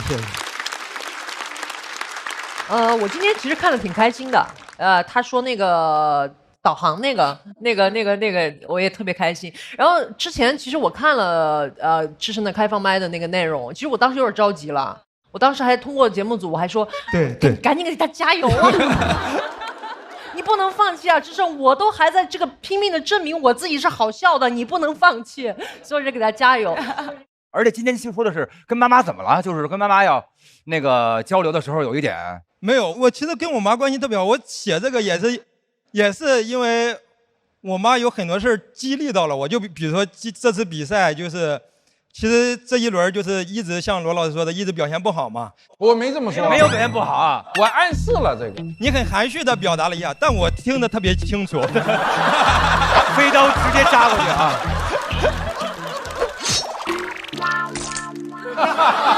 其实我妈就是农民哪能不种地呀？这个脱口秀就是你的地嘛，你就每年都要地要荒了之后，你就彻底荒了。所以说我妈就一直说收成好收成不好那都是。分年份分年头，但是你要干的事儿就是要下地。志胜现在的心态已经没有包袱了吧？没有包袱了，现在稿子里都没有包袱了，还哪有包袱有啥用呀？不能没有包袱，不能没有包袱。我觉得这个是一种自我认知啊，就是不要老觉得这个事儿挺好的，真的挺好玩的，大家都是发自真心的在笑啊。我也是觉得，因为我昨天讲开放麦。我已经好久没有听到观众在那讲的时候开始欢呼了。欢呼什么时候结束了？是因为吗？不是，我终于结束了。没有。对，讲段子的时候，好久违的感觉呀。但是那一刻还是觉得，说这一季再多的那个啥，但那欢呼那一下，我真的是觉得值了。我真的就觉得我回来的意义达到了。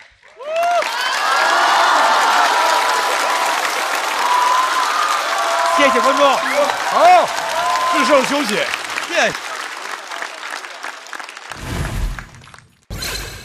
智胜那个像是嘻嘻哈哈，它是有深度的，而且它表达的很隐晦和温和。所以这个往深刻了讲，就是我们读书究竟是为了什么？如果是为了读了很多书，学了很多知识，带来一些以前没有过的新型烦恼，那你这个书不就读偏了吗？所以我觉得他那个作品试图传递的深意是说，像他妈妈那种比较简单的看待世界，然后把该做的事儿做了，不该事儿做的不做，然后剩下就都不纠结。我也会给我妈说，我说这2年脱口秀自己都没有一个好的成绩，都没有得到一个很大的认可。本场的晋级名单，虽然我在这个台上接受这件事情，但是我给我妈还是展示了一点委屈。然后我妈就说：“那种地也是这样，那多少人在地里施肥、去拔草、去打农药，然后去收割，然后到最后你会发现，很多事情就是看天吃饭。”我妈就只有这一句很朴实的话，她说：“这个你不种地怎么办呢？它不好你也得种呀。”这个事情其实很好理解。我将来我不确定我还能不能达到像以前，比如说以前在这儿，我不确定能不能超过这儿。但是如果我停在这儿的话，我横向的也是停在这儿了。我现在是纵向的是达不到，但我横向的在往前走呀。人生的维度为什么只有高度？这是有长度的呀。我曾经跟鸟鸟聊过，我说在这个台上，很多人会担心失去很多东西，但其实我们不是失去了什么东西，我们只是没再得到。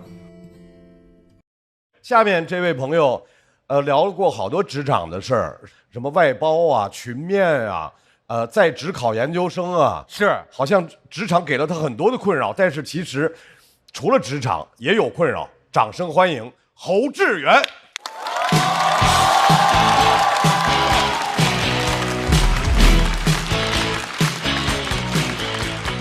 Hello， 大家好，我是侯志远，我就是刚才志胜说的另一个队友啊，一起输了70多分，很焦虑。我是一个容易焦虑的人，我平时喜欢刷短视频来缓解焦虑，但我发现有些短视频，它标签写的是对抗焦虑，但你看完更焦虑了。起一个标题叫什么“北大高能量男孩的一天”。整个视频就在介绍他的名校经历、大厂工作、环球旅行。视频结尾，他跳出来跟大家说：“其实这些不重要，做你自己就很好。”说实话，刷到他之前，我只是单纯的焦虑，刷完直接崩溃。整个视频翻译过来就是：“我过得很好，所以你别焦虑。”我焦虑是怕你过得不好吗？谁会看到别人过得好就自己开心了？范仲淹吗？只有他后天下之乐而乐。哎，每次看到这种精英博主的视频，我是真难受，因为他们报喜不报忧，这不是给爹妈打电话的思路吗？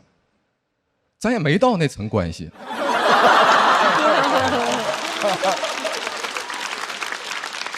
我说你是一点忧都没有吗？真正的精英不是应该先天下之忧而忧吗？你多少给我报点忧呢？我就爱听这个 ，I love you。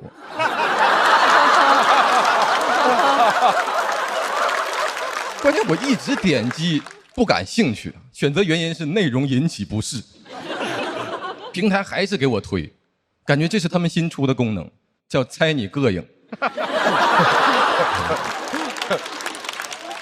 我不爱看这些，是因为我总忍不住跟他们比较，这是从小养成的习惯。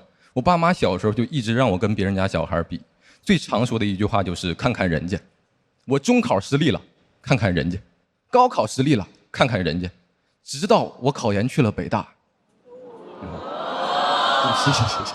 我觉得终于可以不用出去看看人家了，可以回去看看家人了。但是我发现学校里更逃不开跟人比较。我以为北大是我的世外桃源，没想到桃源深处有人家。哦，这个好。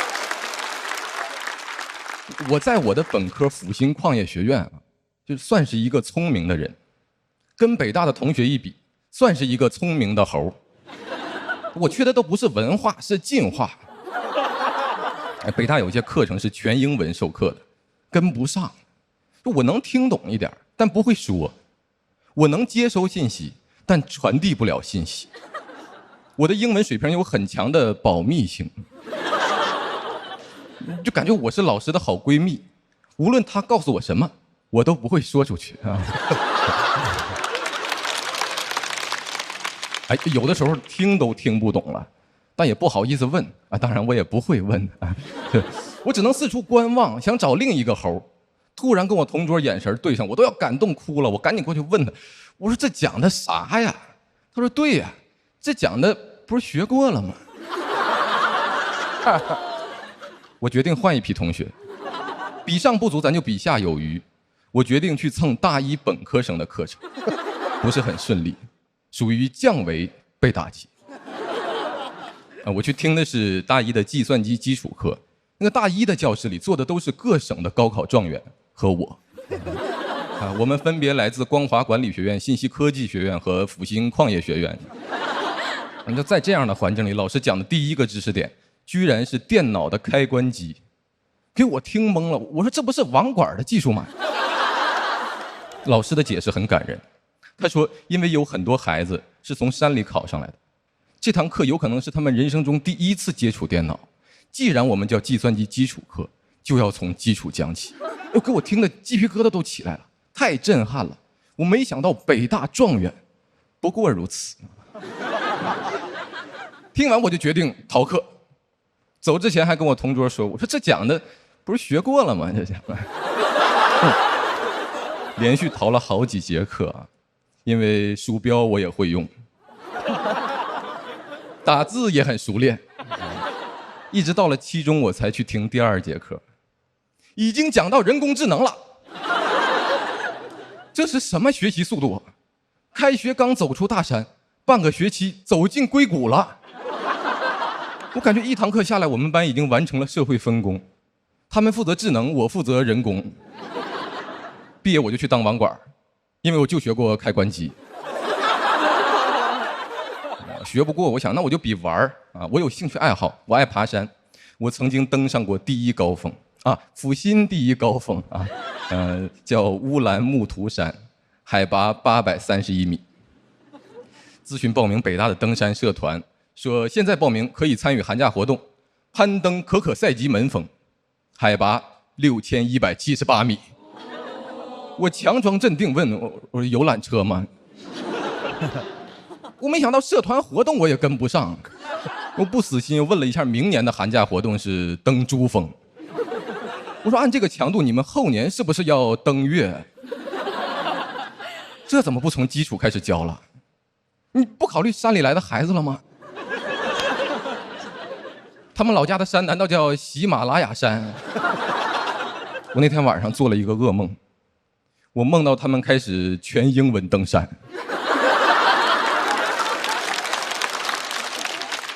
这帮小天才到了山顶，突然掏出电脑，开始学习计算机技术。看着周围飘过的云层，一拍脑门，哎呀，我学会了云计算。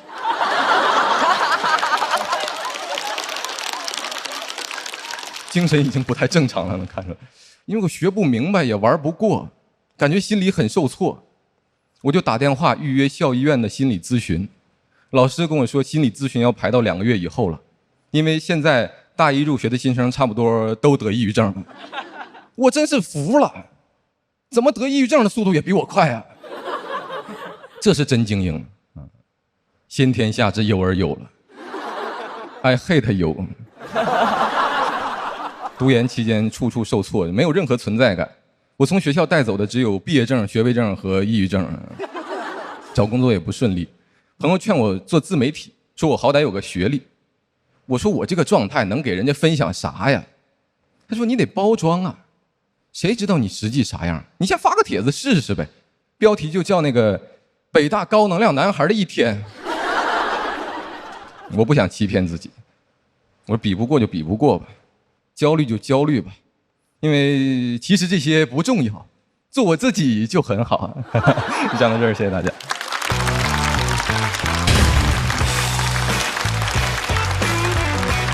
学员锁票倒计时。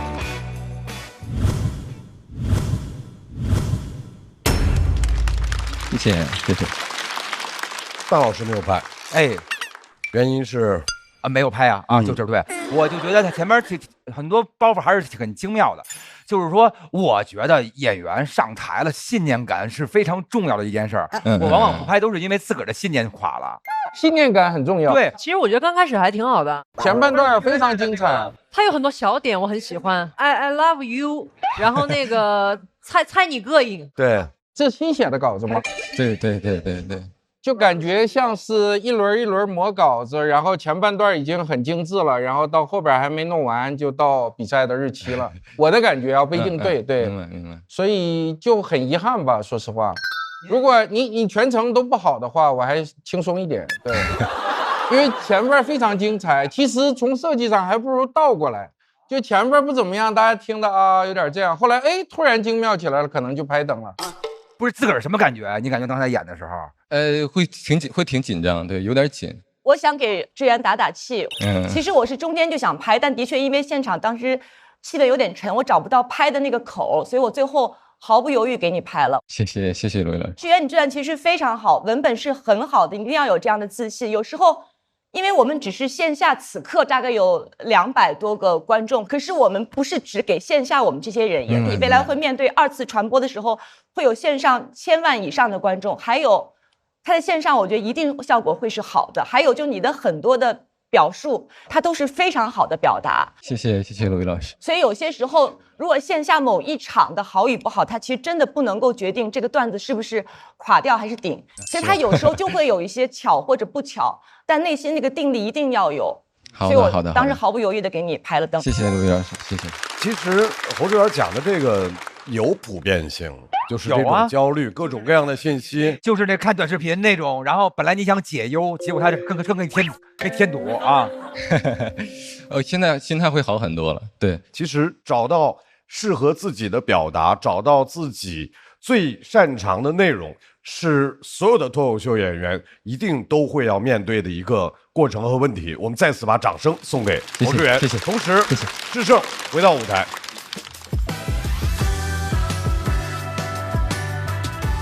在上一轮，他们是一个战队的2匹马，来看一看这2匹马跑的结果是。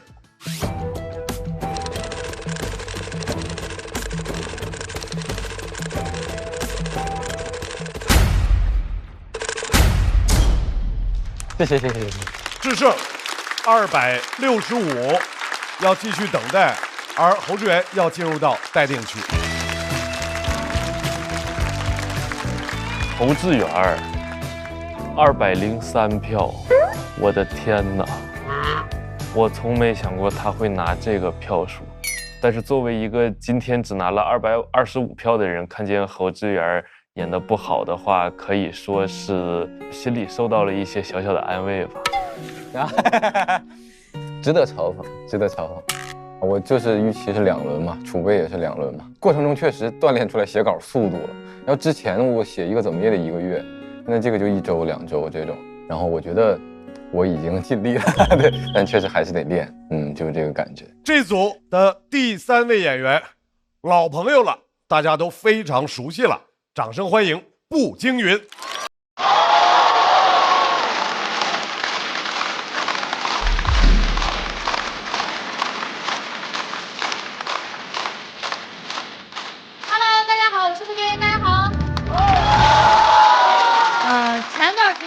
一直在下雨嘛，哎呦，吓得我一出门就想跟人聊天气，一个陕西人搞得跟英国人一样。其实我不喜欢下雨，因为小时候我家一直住的是平房，只要下雨就漏水，而且一下雨我妈就对我爸骂骂咧咧。我那个时候就知道我不喜欢下雨，我妈不喜欢我爸。一到雨天，我妈就得把家里的锅碗瓢盆都放地上去接，你听多了都能区分出他们接水时的区别。是盆儿，咣是碗，啊是我踩翻了盆，我妈打我的声音。那种雨声我很难听，但现在说是叫白噪音了，可以助眠。我用不了啊，因为我小时候住的是4D 的雨景房，不会越听越放松的，会很紧张，但又不敢睁开眼。怕一睁眼天花板给我滴眼药水，又怕闭着眼睛真睡着了，被子从3斤变5斤了。当时家里漏雨太严重了，我就发誓我长大以后绝对不住别墅，我做到了。小时候最怕那种雷阵雨了，这个时候我爸会着急忙慌的抱着一捆塑料布，扛个梯子让我帮忙。哎呦，给我爸扶梯子简直是我的童年噩梦，太紧张了。不知道为啥，我爸老穿拖鞋去爬梯子，老做那种打滑的动作。他每滑一下，我的心就揪一下。我站那儿都开始胡思乱想了。我说，哎呦，如果我要是滑倒了，把梯子铲飞，我爸不就被我发射出去了？哎呦，那可不行！我想保护好他，我甚至把我的脚趾头从拖鞋里面伸出来去抠地，根本抠不住。我越用力，那个脚就越滑。有一次使劲一蹬，拖鞋都变脚腕了。抬头想看看我爸伟岸的背影，没有，只有个屁股。看我爸哆哆嗦嗦上梯子，还挺感动的。哦，父爱如豚，为我遮风挡雨。正想呢，我爸突然说：“来，你也上来。”然后我就看见我爸用2个手指头捏住那个梯子，他在假装扶着，嘴里的烟都没舍得掐。这也太心大了！我一边爬梯子一边想，不是说天要下雨娘要嫁人吗？我妈怎么还不嫁人呀？上去之后跟我爸好不容易把那个防雨布铺好，第2天雨一停，我爸又说走上屋顶。我说怎么又去啊？我爸说太阳把防雨布晒坏，下次没法用了，走上屋顶。所以我不爱听周杰伦的屋顶，什么在屋顶唱着，不可能，周杰伦没上过我家的屋顶，他上去一点唱歌的心情都没有了，因为我家的屋顶上面很脏，有大风刮来的垃圾，有一个坏的太阳能热水器，还能看到有钱邻居家的2楼。雨天还要撑着一个破伞去学校，有一次大风把我伞都吹跑了，但我依然这么举着走。旁边的人用诧异的眼神看着我，不管就这么走。有时候啊，只要你足够坚定，别人就会怀疑自己。对，我就这么抽象。我跟你说，穷人家的孩子早抽象。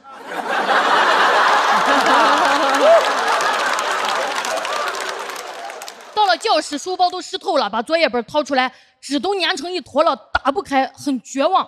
老师问：“你作业写了吗？”我说：“写了，但你看不见。”老师感觉我在嚣张，说：“那你再写一遍。”我说：“铅笔受潮，写不出来。”他说：“你再这样，我就要叫你妈来了。”我说：“伞在我这儿，他来不了。”所以在老师眼里，我们这一家人啊，穷横的。我那会儿唯一跟外面世界的链接就是看电视。我爸给平房顶上装了一个铁圆形的电视接收器，如果一刮风，电视就会串台，一下雨就没信号。我每天写完作业最期待的就是蹲在电视机前等老天爷上台看。但是一到刮风下雨，那个电视机里的人就会变形。有一次我看的海尔兄弟是3胞胎。我最崩溃的是看《还珠格格》大结局那一天，紫薇跟小燕子不上错花轿了吗？尔康掀开盖头一看是小燕子，哎呦，我家电视滋啦开始闪，我赶紧喊，我说爸，快上屋顶！我爸好厉害啊，他上去捣鼓一会儿，直接挑出3个字：全剧终。我说啊，尔康娶了小燕子，我当时天都塌了。我能理解爱情是痛苦的，但是再痛苦也不能乱来吧。后来看《情深深雨蒙蒙》，何书桓和依萍在雨中亲吻的时候，我一下就敏感了，我太懂依萍的心情了。你说下雨天他俩为啥去路口亲呀？因为依萍家住的也是平房，依萍不好意思让书桓去他家，我懂。如果是我，我也把他带外面。你说这种漏雨的家，你怎么把他带回去谈恋爱呀？啊，人家刚一进门坐沙发上，哎，屁股湿了，刚跳起来盆踩翻了。啊，有点尴尬，想逃离现场。刚一出去，我爸扛个梯子走上屋顶。看到这儿，我就在想，住这种漏雨的家就不要谈恋爱了。对哦，我本来就不能谈恋爱，当时我才6年级。确实，当时有一个喜欢的男孩，我俩一起约好上下学，但我不想让他知道我家在哪儿，我就告诉了他一个假地址。也就是说，我每天要早起半个小时，先骑自行车去一个假的家门口等他。然后一起去学校，放学跟他一起先回到假的家，我再骑回来。坚持了1个月我就扛不住了，我明白了一个道理，有2个家的人好累呀、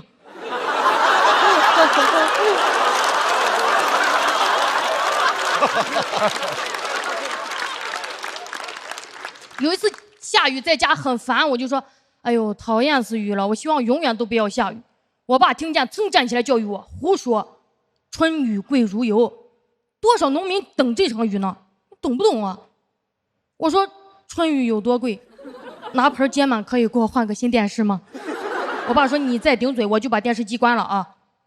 切，威胁不到我，下雨天本来就没信号。所以雨天在我的印象里就是狼狈尴尬，想不到什么美好的词儿。后来我家已经不住那种漏雨的房子了，但我还是很难再去喜欢雨天，就像有人一下雨腿就会犯风湿一样啊，生理反应。我也是，一下雨腿就难受，我想爬高。长大以后我才发现了一个很残忍的真相，其实我家在西北，雨水并不多啊，那为什么我的童年记忆里一直在下雨呀？因为每一场雨我都实实在在的淋到了。等后来我有了女儿，她不一样，她非常喜欢下雨。有一次雨天，她穿着很可爱的小靴子，打着卡通伞，很开心的在雨里跳。哎呦，我看着她的时候就想，你的童年我的童年还好不一样啊。她一边踩水很正开心呢，突然又很失落，说妈妈玩不了了，我还得写作业呢。我顺手就把书包扔到了雨里，我说玩去吧，妈妈有办法。谢谢你们，我是魏云，谢谢大家。这是挺感人的，我从来没见过付姐这么柔弱的一面。来，步惊云，索票倒计时。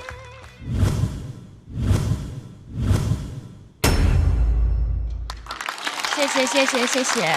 是因为前段时间上海没雨，然后才让你写着这个。对，就是雨天的时候，一下就想到小时候的记忆，就写了这一篇。步惊云那个这一季整个的表现，我就觉得步惊云现在在我心目中的位置非常的高。他有特别强的舞台掌控力，真的是。当然，我刚说了信念这件事儿，步惊云每回演出就是稿子，然后再加上整个人合一的，是的，对，然后就特别有信念，而且我特别喜欢这句话。我这个今天的灯就是给那句话拍的，说的是你够坚定，别人就怀疑自己，别人就怀疑自己。哇，我觉得就是总有一些这种力量一下打进心里。哎，步惊云是去看了他的大老师的演唱会。对，我上周带着我女儿去看了大老师的演唱会啊，那天真的我感觉，哎呦，尤其我跟我女儿一起在蹦的时候，有一种我俩的童年在大好时光的现场碰撞的那种感觉，很美好。谢谢大老师，谢谢大老师。哇，谢谢您啊！步姐告诉你一个消息，哎，春春也要开演唱会了。而且今年就会开是吧？对，没定呢。对，但今年肯定会开啊，所以我也就是特别想邀请。对，谢谢。你看，就是我们今年小团特别好，大家还都可以送礼物，互相看演出啊，互相看演出。我们看您演出，然后您来看我们演出，很开心的，很开心啊！值了。我其实看步惊云看了这么多场，尤其上一场看得灵魂出窍。我现在这么多期看下来，发现效果最好、最炸和最招人喜欢的是你性格里那个非常强的那种气场强大的那种坚定、攻击性。攻击性。特别是当你攻击那些丑陋的、落伍的、该被历史淘汰的那些东西的时候，光芒四射。我想跟观众说一下，就是看脱口秀不用那么善良，因为我知道现场来的观众可能会道德感更高、更善良，大家会讲一些惨呀或者什么经历，大家会替你紧张，因为后面的选手他们可能有的话题也会很沉重啥。其实我们在舞台上就把你们当朋友一样，就是想分享我们内心可能最脆弱或者最什么的一面，希望大家就轻松的看，你的雨是在我身上，你们听就行了，你们不要有那种道德压力，好吧？不要有那种压力啊。其实今天这篇我还蛮喜欢的，虽然就是步姐在我们心目当中是一个高燃高能的这样的一个脱口秀演员，但是我觉得难得有机会在现场去听她讲一个非常温馨的这样的一个故事，而且这个故事特别触动我的点是在于在我6岁之前，我们家也是住在一个平房，然后那个平房呢会有跟她相同的地方，虽然没有把很多盘和碗拿出来，但它也会漏雨，所以我记忆当中是有这样的画面的。还有一个最深刻的画面，就是因为那个平房光线很暗，所以我记得我爸爸在那个平房上面开了一个就是方形的一个口，其实它是天窗，它类似于，但是它不是个天窗，它其实上面是一层很硬的一个防雨布，所以在晴天的时候那个光线会透进来，在下雨天的时候你会看到上面有雨滴，所以这个画面是完全能够触动到我，我是非常带入进去的。然后直到我现在工作之后，我在更多的时间其实我是在北京，那北京其实雨水很少。所以每当北京一下雨的时候，我就会想到我小时候的一些在成都的一些生活。我觉得那个东西对我来讲其实是特别珍贵的。所以我很喜欢今天这个。再次掌声送给步惊云。谢谢大家，谢谢大家。来，智胜，回到舞台。第2个3人小组的表演已经全部结束了。来，我们来看一下步惊云得到的票数是。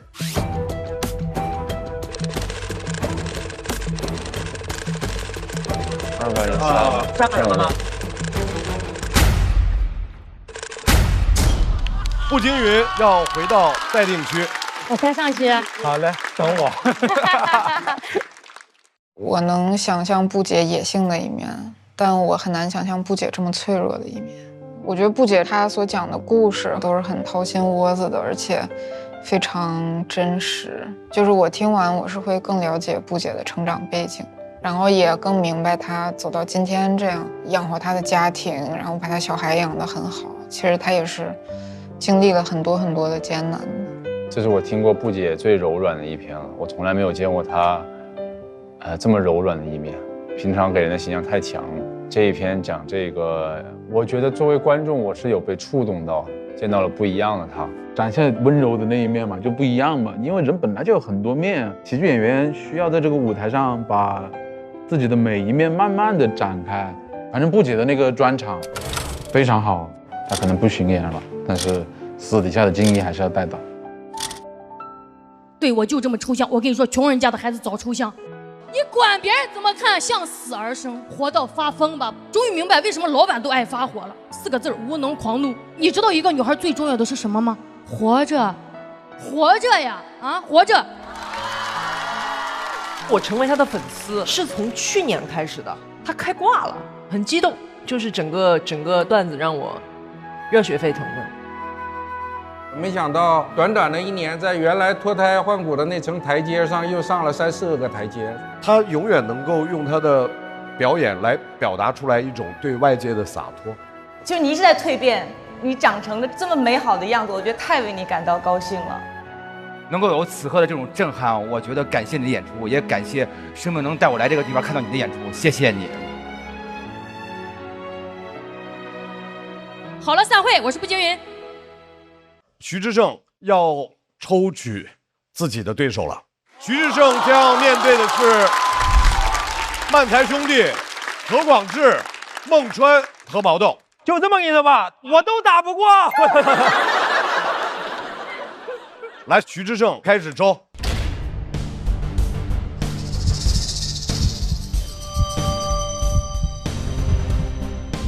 啊！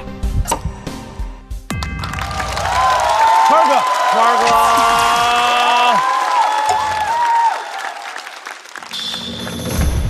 对，欢迎大家回到脱口秀和他的朋友们第2季第4赛段，比赛继续。要和徐志胜对打的是孟川。孟川是这季的总编剧，但是即便身为总编剧，仍然对职场的生活忧心忡忡。掌声欢迎孟川。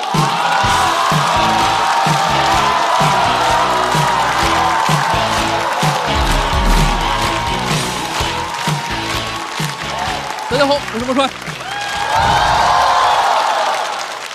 这轮比赛确实压力挺大的，成哥为了帮我放松，带我经历了人生的第1次蹦迪。他跟我说里边运动特别剧烈，所以我就换了个运动 T 恤。但是进去之后发现，我那个运动 T 恤不知道是用的劣质洗衣粉还是晒的时间长了，在那个黑咕隆咚的夜店里边发着紫色的光，胸口4个字母 ANTA 特别明显。而且那个夜店里边声音太大了，我为了保护我的耳鼓膜，所以我全程都是张着嘴的。结果路过了一个喝多的哥们儿，往我嘴里边扔了把瓜子皮，而且他们还会在舞池里边排火车，我是排了15分钟才知道，不是排队上厕所。更难受的是出不来了，因为我穿着那个发光的 T 恤，他们把我当火车头了，推着我满场到处走，我还回头试图跟后面那个哥们儿解释，我一回头，那哥们儿指着我衣服下面底下那行小字说 keep moving keep moving。幸好最后还是找到了厕所，还成功把火车开进去了。今年压力确实大，而且会感觉到脱口秀会受到 AI 的冲击，因为今年春晚已经用机器人开始赚手绢了，已经威胁到2人转演员了，唇亡齿寒。我还问 DeepSeek， 我说随着 AI 的发展，脱口秀行业最先淘汰什么样的演员？他告诉我文本型的演员。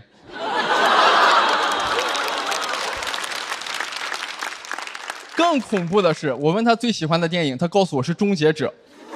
我觉得中国能拍自己的《终结者》，就是公元2030几年，DeepSeek统治全球，然后人类反抗军只能派人传送到公元2007年，把 DeepSeek 创始人梁万峰的高考志愿给改了。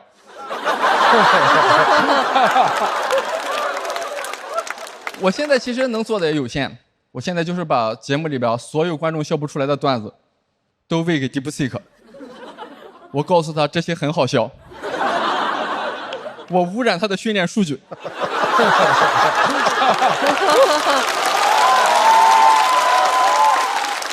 时代的车轮滚滚向前，我给车轮偷偷放气儿。而且不干脱口秀也没啥能干的。现在好多人的人生轨迹就是像我这样36、7岁，有经历有经验，跳槽到一些互联网大平台送外卖，然后到50岁再找一个机关事业单位当保安，对外宣称是某某单位处级干部，完成山东人的人生梦想。然后有亲戚来托人说，哎，听说你能让孩子进这个单位啊？就说能，你孩子送外卖我能放他进去。而且现在确实找工作难，还不能提自己干过脱口秀，要不人家公司也害怕，下午公司出个事，晚上就在开放麦听着了。以前我上班的公司不知道这些，跟我要了些票，然后那天我是主持人，负责跟观众互动嘛，但没想到他们按山东的规矩，把领导安排到了第一排。我就跟领导互动，我说领导很荣幸有这个机会向您学习，就是请问想像您一样当上领导，应该给谁送礼呢？领导没说话，但是我觉得我的脱口秀判断是准的，我觉得这个互动方向应该是对的。我接着问，那您现在都捞回来了吗？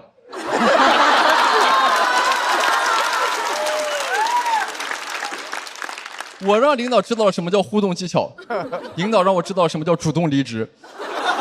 主动离职嘛，就是把人恶心走。后来怕闹大了，才赔偿的我 N+1。毕竟裁我这种员工，就相当于裁员裁到头发了，就是不痛不痒，但很容易很难看。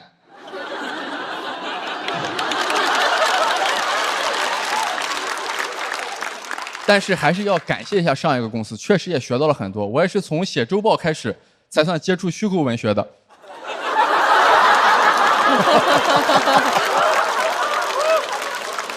但我水平一般，顶多是根据真实事件改编。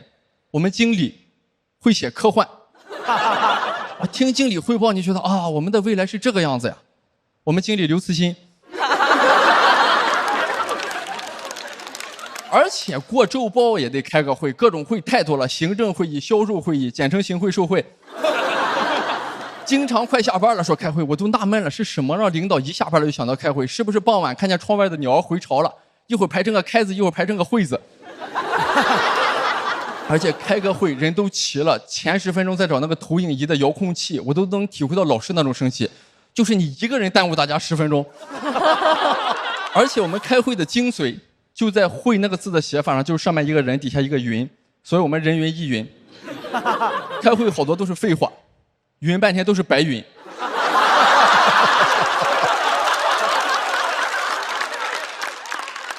我觉得这就是说话的艺术，就是你说废话很难听，你说白云就可爱了很多。就是你不能说直接说领导说话像放屁，但你可以说领导你说话很拉风。好恶劣的男的。所以方案经常一遍遍的重来。我感觉我们就是被困住的西西弗斯。前2天我在开放麦试，我说你们知道西西弗斯吗？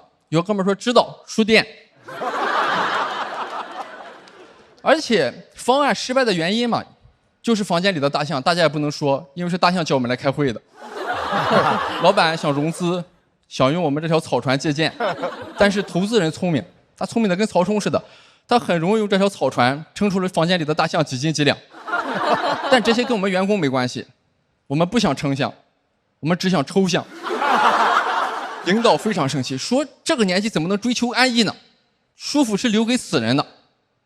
我在想，领导为什么叫自己死人啊？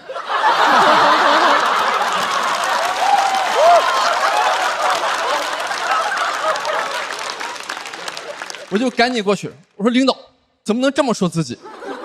晦气，打嘴。趁机完成了朝思暮想的抽象。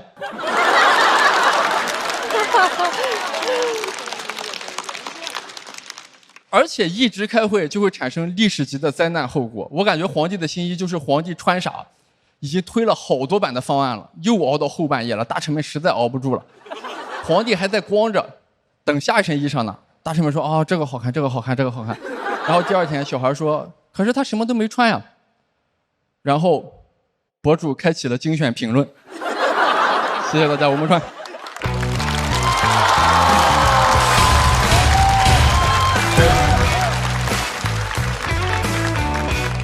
孟川锁票倒计时。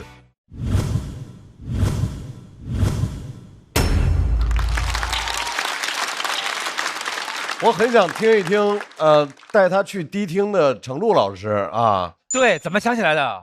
去泰国吧，好像。对，是泰国，当时还有李诞呢。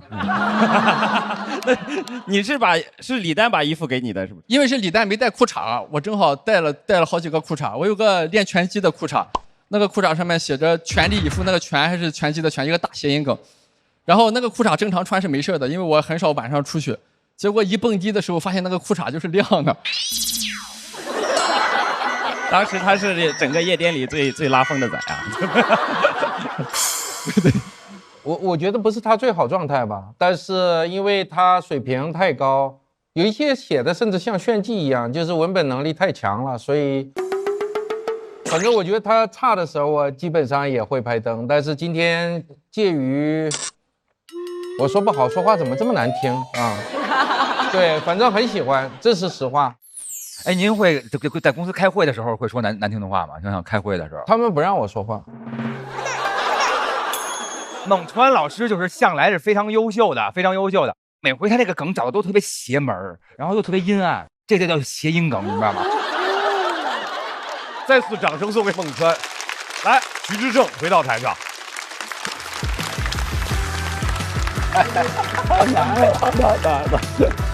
可以。我们来看一下谁能够成功进入到半决赛。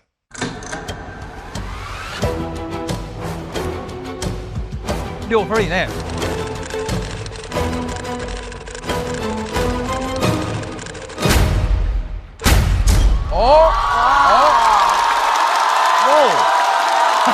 祝贺徐志胜成功的进入到半决赛。孟川文本都很强，我就想到了一种盘扣的一种衣服，那种衣服其实你要把每个扣子都扣好之后，它才形成一个完整的体系。我觉得这是他带给我的一个脱口秀的感受。会觉得忙不赢吗？肯定是忙不过来，而且我都快40的人，有好多人就是从节目筹备期间就问今年上不上啊什么的，然后今年那个我闺女上小学，我好像觉得我要表现好了，闺女在学校里边会生气一点。她现在感到生气的就是我带她见漫才兄弟，我已经答应她了。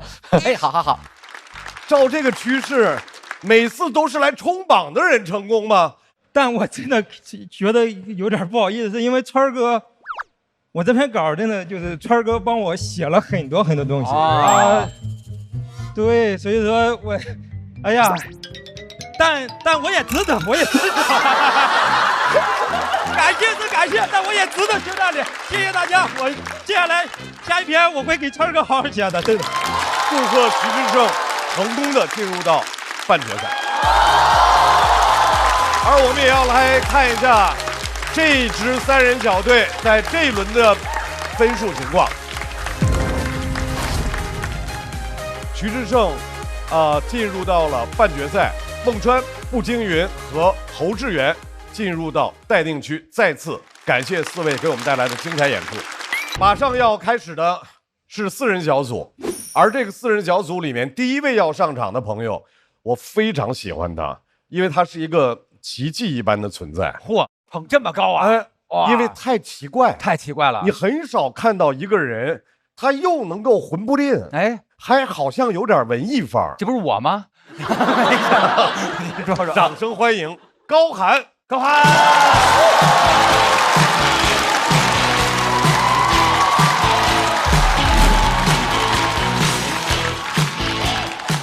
朋友们，下午好，我叫高寒，然后没讲呢，笑啥？其实我去年参加过这个节目，导演说得讲有共鸣的话题。我上台第一个段子，母猪的产后护理，因为我不想为了现场效果讲上海喜欢的东西，艺术永远不会妥协。今天跟大家聊聊 City Walk。不是，我还是讲农村。我家就在农村，我家的主要收入来源是养鸡跟种地。我觉得城里人不知道种地多辛苦。我朋友说他知道，他说他学过锄禾日当午，知道农民伯伯很辛苦。我说我从小种地，农民伯伯辛苦，农民宝不就不辛苦吗？就写锄禾日当午这个人绝对没种过地。一天24小时，你锄禾非得挑在正当午，你不中暑谁中暑？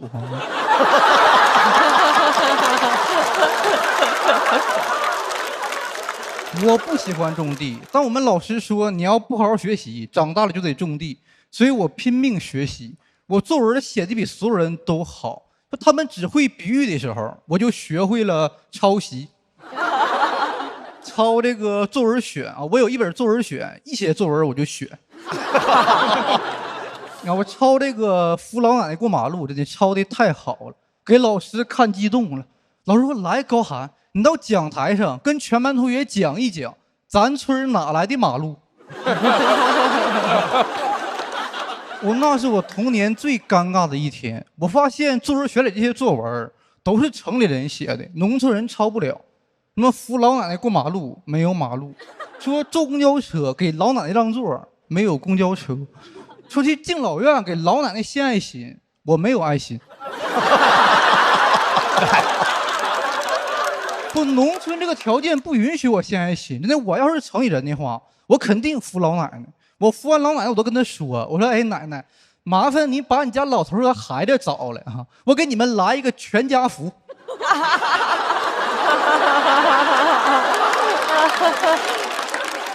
所以这件事之后，我的梦想就变成了进城。初2，同学们都看《乡村爱情》，只有我看《小时代》，跟这些农村人没有共同语言了。那他们在那儿，哎呀，昨天刘能跟赵四打仗太逗了。我说故里的人生都发烂发臭了。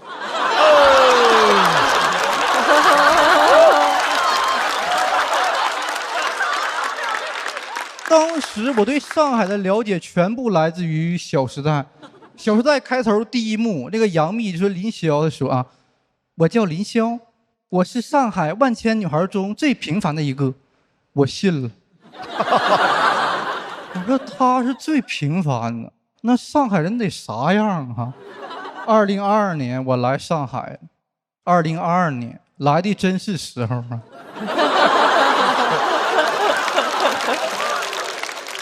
我心目中的上海是来了就不想走，差不多来了不让走啊。哎，跟《小时代》演的完全不一样，《小时代》里没说从机场打车到宝山得200块钱。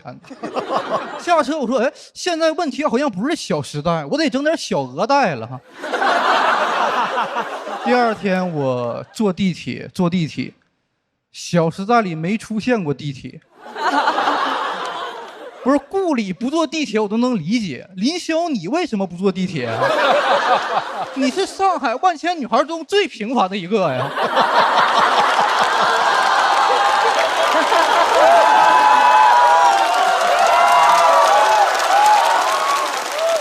小时代里没有这么拥挤的交通工具，真的太挤了。网上说什么上海人冷漠有距离感，根本不是。刚上地铁我就跟一个上海老爷爷贴了。那当时地铁一刹车，我就知道了什么叫真正的互爷冲击。跟《小时代》完全不一样，《小时代》里他们住在市中心的豪宅，能眺望黄浦江。我住在郊区的隔断房里，我想跳进黄浦江。就我以为只要到上海，我就能从村里人变成城里人，没有，我变成了城中村里人。2个月前就花光了，就是我必须得离开。当时上海也可以离开，离开之前，我朋友他说要带我玩一下城里的游戏，玩密室逃脱。他说是一个校园主题恐怖密室，给我吓坏了。我说里面 NPC 不会要检查作业吧？我最害怕就是我一进去，那个 NPC 指着我说：“你告诉我，咱村哪来的马路？”那我就太害怕。结果我到门口，他跟我说这个门票得200块钱一张。我说我花200块钱进去，为了干啥？他说为了出来。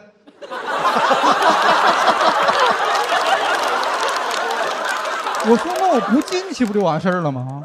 他说你得进呢，这个能测智商，越聪明的人出来的越快。我说真聪明就不应该进去啊。我说这个密室的名字不会叫上海吧？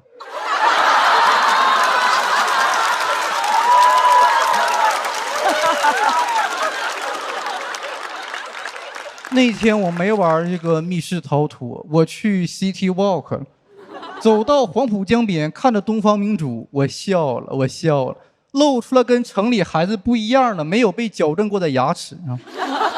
我感觉爱上发达地区是人类的宿命。当年我太爷闯关东，现在我在这闯浦东。那天我过了很多条马路，我爱过马路，我过的不是马路，我过的是瘾。过马路的时候，我突然发现了一位老奶奶，我的青春疼痛文学的女主角。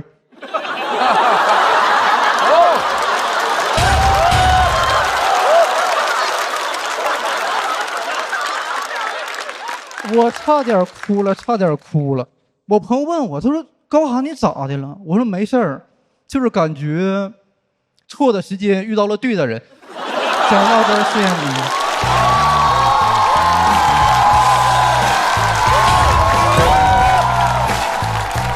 高寒左票倒计时。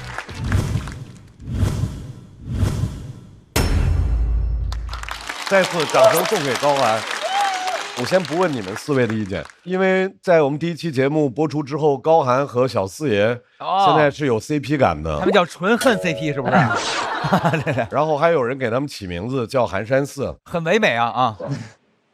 我想问一下高寒，你第1轮的竞争对手现在已经跳段晋级了，您作何感想呢？不敢想，现在什么也不敢想。我觉得高寒不太懂创作，什么都不敢想，没有敢想。因为我已经很久这个没有机会跟小四爷相提并论了，就是比这么多轮下来。小四爷怎么样？这段高寒这段怎么样呢？这一段很好啊。和这位领导怎么样？提示一下。除了这么敷衍的评价之外，能不能更具体一些？就是说点真话。行，其实坐在这里，高寒你不懂啊，高寒你不懂啊。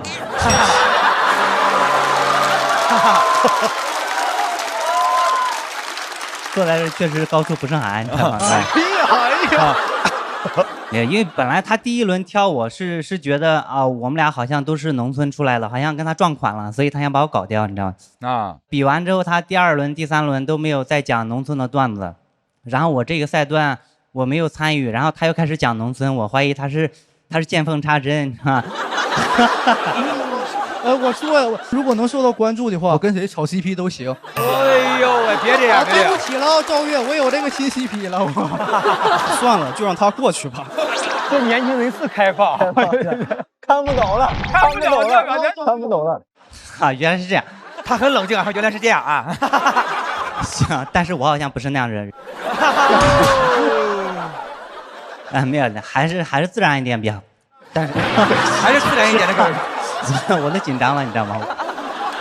但是他这段确实很好，尤其是第3赛段到第4赛段，创作时间其实也不多，也就10-20天，他还能拿出这样的作品，我还是很佩服他的。如果是我的话，会更好。啊，如果是我的话，可能又会跳段，就是啊，又会跳段呀，直接总冠军给您吧。没有，开玩笑，很好，还是要鼓励一下他，还得鼓励一下你。哎呀，希望他能进半决赛。好，怎么样？跟您这 CP，他鼓励您了，您此刻怎么着？心生是？其实心里没什么波澜，但我可以装成哇，我跟他的感情更上一层楼了。什么玩意儿？有没有觉得高航今天这个演出演得特别好啊？然后各种地方精彩地方特别多。然后其实刚才说到杨幂真的是很喜欢咱们这个节目。咱们节目播了之后，挨个都说特别喜欢那个大刀，然后喜欢那个谁小胖。你好，杨幂姐，我是您的偶像，希望电视机前您能看到。偶像，我是你的偶像，怎么回事？你是我的偶像，不是，这不会说话。不是，我这比让罗永浩鞠躬还吓人呢。杨幂，您是我的偶像。我特别喜欢高寒今天讲的这一篇，我觉得他挺狠的，而是笑中有狠，就是这是特别难的，所以我特别喜欢今天的段子。谢谢。来，罗老师，我有点怕他，因为我放弃了10票，让罗老师给我鞠个躬。我给你鞠个躬吧！哎呦我的妈呀！你发现了吧？让罗老师把这篇翻过去，太特难翻。小心眼儿。什么？还行，他是那种逼老人鞠躬，然后严重了。高寒听到了吧？就这个事儿，且翻不过去呢。不，我解释一下，我那天感觉这个行为非常欠考虑，就是罗老师没有，一点也没有。鞠躬那一瞬间，我就感觉特别爽。就知道您是这样的人，好吗？看到了吗？我跟你说，小李啊，当年这飞刀啊，都应该扎他身上，应该是这样啊。对待高寒就是4个字，祝你平安，好吗？谢谢你。我非常喜欢这篇，我觉得我是到这一篇才开始注意到高寒除他非常独特以外，他的文本特别好。他这一篇你要把它完全的写下来的话，高考作文绝对是满分级别那种。然后里面有一些细节特别打动我。他说他在那个黄浦江边露出了不像中产阶级小孩这种没有那个整过的牙齿，然后说这是我在错误的时间遇到对的人，我什么青春疼痛文学女主角，非常高级啊，我很喜欢。他是有冠军相的选手之一。谢谢有冠军相的高寒，稍作休息。但是他拿了冠军，不能让他发表感言。对，他一定会把大家都恶心一通。没事儿，他拿冠军，小4也来发表感言，好不好？就是这样。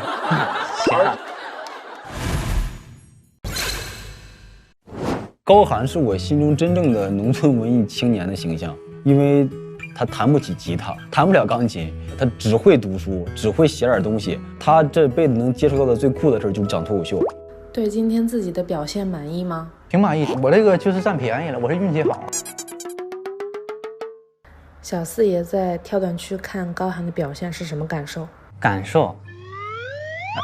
你看没看呢？都我看了呀，肯定看了，认真听了呀。农村，然后来上海。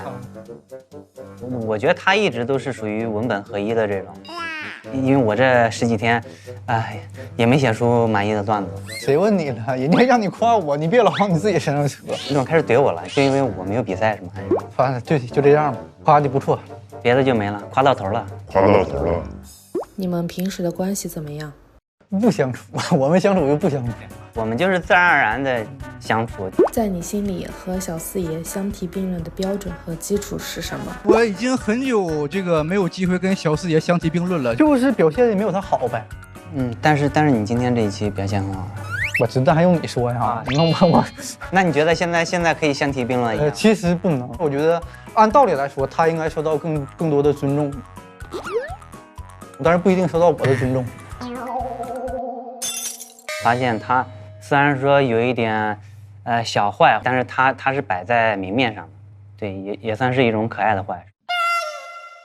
这个4人组下一位要派出来的朋友，他一直在说，他说能进入到第4轮，他很意外他自己也没想到自己一只手还这么能打。掌声欢迎雪冰。雪冰。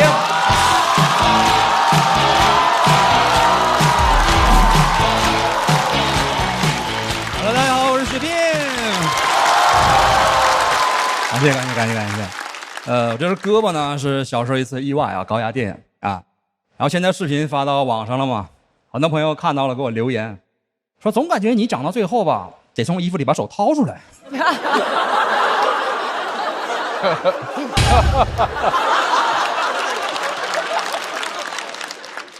雪冰其实是我的真名啊，真名就叫雪冰，下雪的雪，结冰的冰，然后家好又姓梁。他们说这个名字吧，讲脱口秀不太吉利，一看就容易冷场。然后现在越来越多的朋友给我发来消息问候嘛，让我觉得吧，自己感觉快火了，我都有点害怕，我就特别害怕吧，这个梁雪冰火了以后，那化成了梁海源。也有朋友啊提醒我要注意一下身材管理我说你懂啥呀？你看我有点胖，那我还接近标准体重呢。我跟你分享一个快速减肥的小妙招好不好啊？他不要。比到第4轮了，确实比较幸运。上轮其实表现得不太好，差点就淘汰了。好在是组队战嘛，两个队友特别的厉害，带我飞，直接把我带进了第4轮。我们仨坐在那个晋级区的时候特别显眼，见过吗？一个杨过，2只雕。有朋友好奇我一个手的日常生活有人问我怎么剪指甲，我就统一回复一下好吧。其实以前对我来说确实比较难我得用2只脚夹着那个指甲刀进行粗剪，然后再用牙齿进行精修。后来出现了电动指甲刀方便多了电机驱动那个磨砂轮，把指甲能剪得很那个安全又方便。而且用了电动指甲刀之后呢，就很少再拉肚了。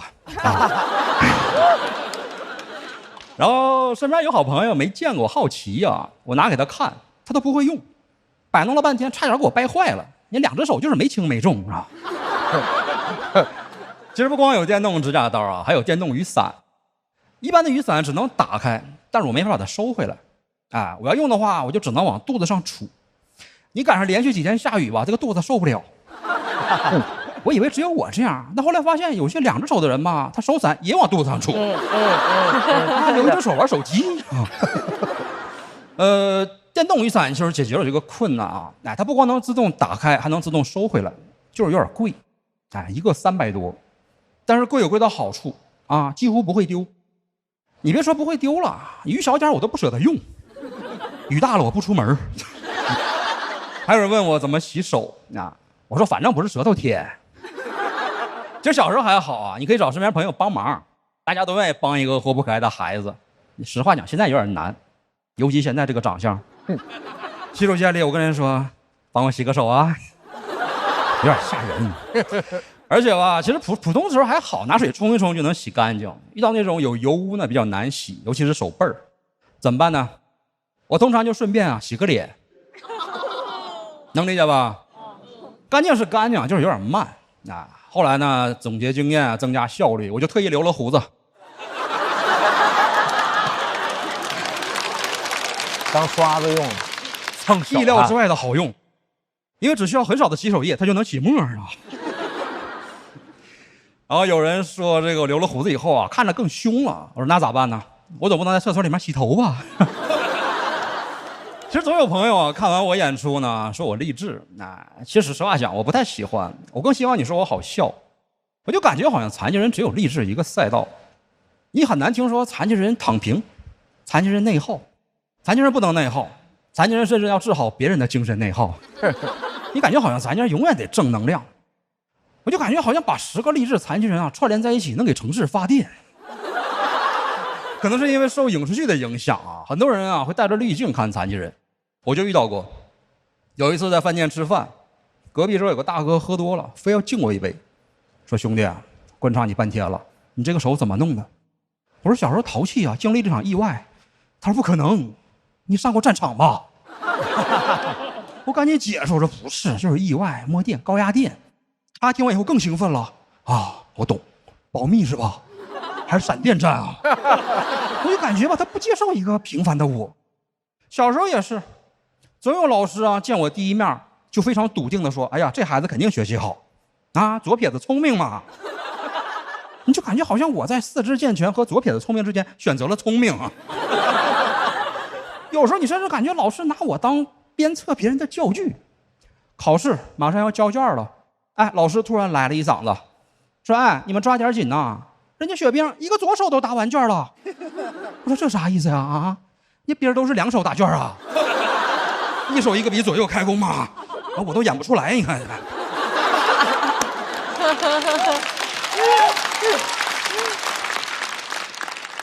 哦，还有身边朋友啊，总给我推送一些世界残疾名人。哎呀，发个视频说，你看，尼克胡哲4肢都没有了，经济学双学士学位，全世界演讲。我说你给我发这干啥呀？啊，我没有他成功，就是因为我太完整了吧？还给我发那个海伦凯勒，说你看人家又忙又聋，都那样了，还坚持写作。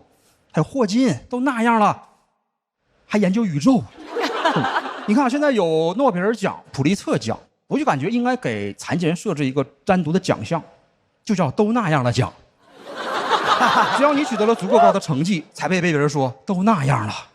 你如果一事无成，就只能是就这样吧，那还能咋样？实话讲，我不讨厌这个偶像的力量，但我就讨厌别人总拿残疾人来鼓励我。以脱口秀为例，我的目标是呼兰、周奇墨，但你要非跟我说我的天花板是小佳，对不起啊，小佳，我知道你的偶像肯定也不是黑灯，是吧？就虽然我们仨吧，你看在一个赛道，但我就总觉得我比他俩跑得快呀。你琢磨琢磨。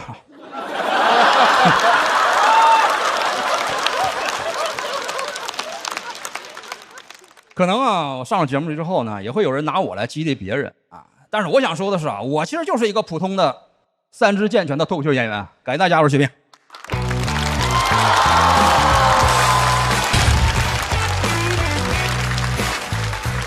雪冰锁票倒计时。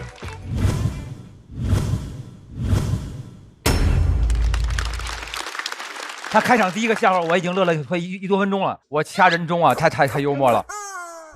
我总感觉你讲到最后吧，得从衣服里把手掏出来。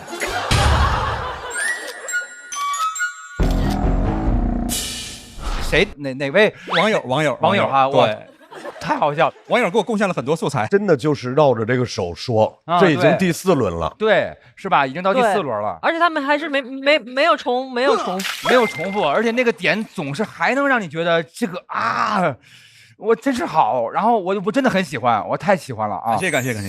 而且我是在他那个点，就是交卷子那个点，那个我觉得挺妙的。罗老师缺点什么呢？不给人登。雪冰，你知道每一场我都是拍了灯的前面，知道。然后我特别喜欢你的段子，今天确实一般般嘛，对吧？一般般嘛，对吧？对。啊？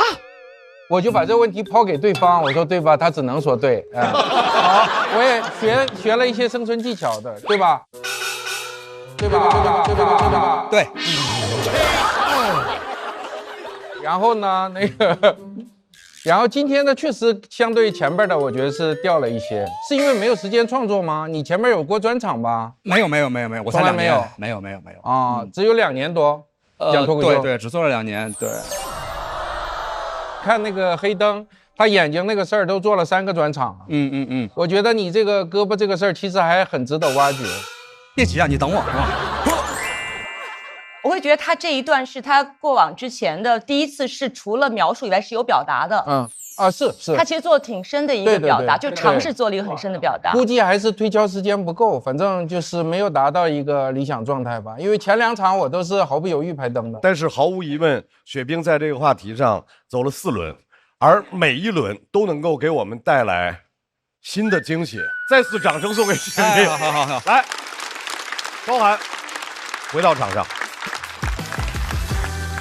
我们来看一下他们2个的票数情况。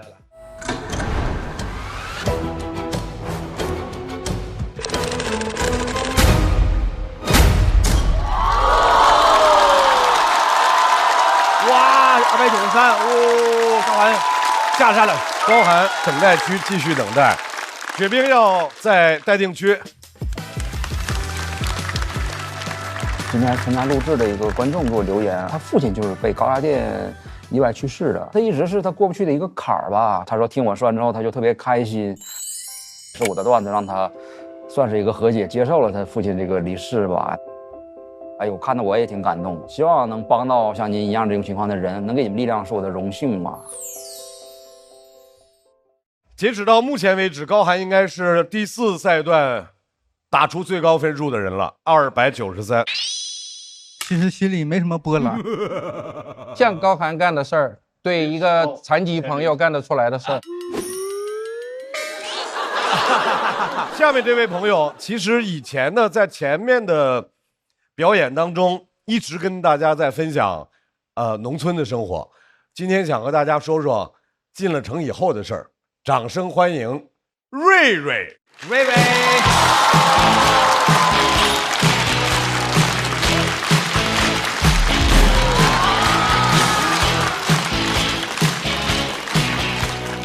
哎，大家好，我是瑞瑞，谢谢大家。第4轮，大家写段子的这种压力是非常大的，就这些演员一天什么事也不干了，为了写段就是疯狂的挖自己所有的痛苦经历，我觉得没有必要。比赛是可以聊点轻松的话题的，我让人绑架过。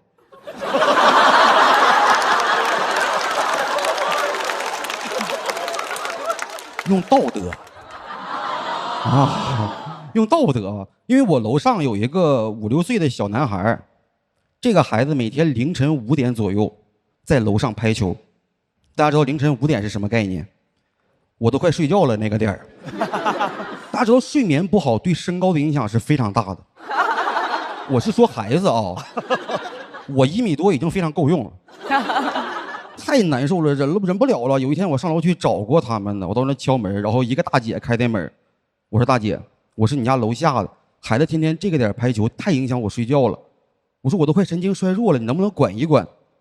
大姐也挺客气，说来你管来。这份信任，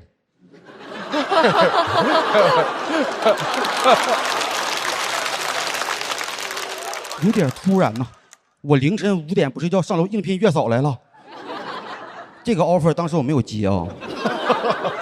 因为那时候我就知道理论和吵架是2个不同的概念。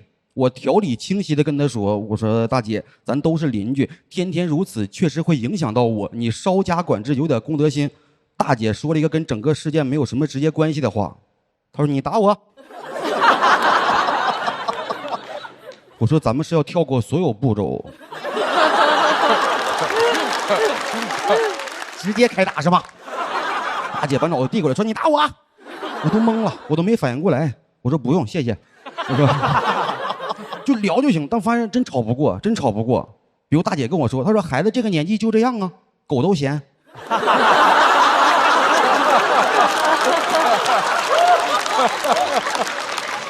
希望是我敏感了吧？那时候我已经听不懂人话了。真的，大姐说这话让人特别费解。比如她面目狰狞的跟我说一句话，她说你记住了啊，你也会有孩子的，你的孩子也会有孩子的，就挺好的一句儿孙满堂的祝福啊。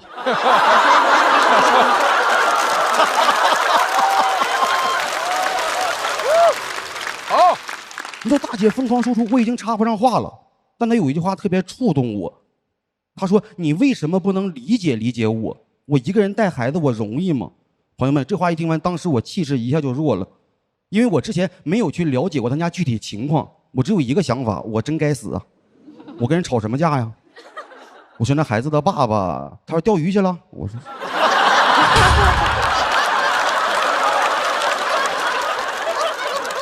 我说谁家好人这个点钓鱼啊？他说他嫌吵。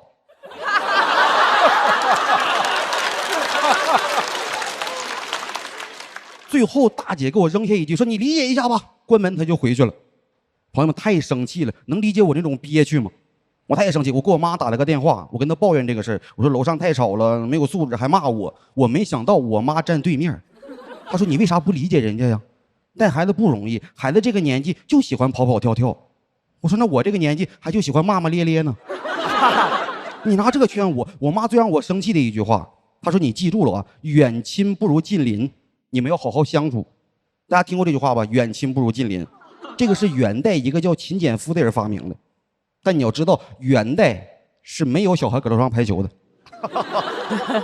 如果当年秦简夫家楼上也有个小孩天天5点咣咣排球，秦简夫就不会发明什么远亲不如近邻这种话了，他肯定会发明点什么虽远必诛之类的。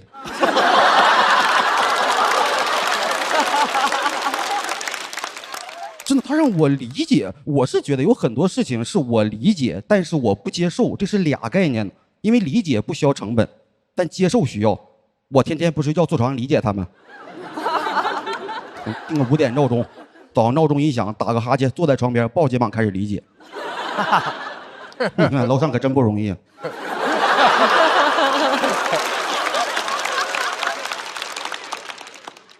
他爸还钓鱼去了呢。你说我也不帮人管一管，我还是人吗？然后凌晨5点给我妈打个电话，我说妈，我觉得你说的有道理。楼上真的非常喂，我妈就挂了。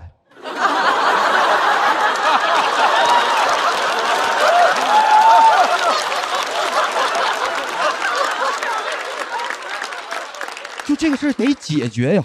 当时我放下了我为数不多的素质，我上网搜了一个东西，应该有朋友听过啊，叫震楼器。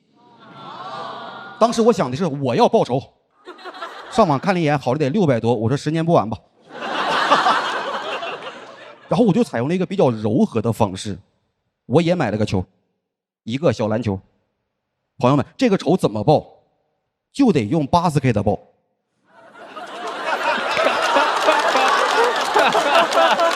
啊？什么 ？basketball 篮球？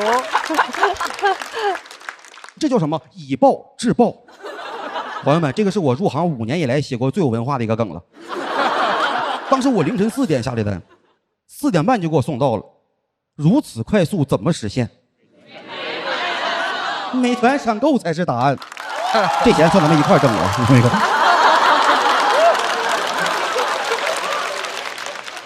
他不是凌晨5点往下拍球吗？我4点半往上扔球。朋友们，这个报复方式有点累。它属于伤敌1000自损800那系列的，因为你每次不仅要保证力度，你还得保证能接住。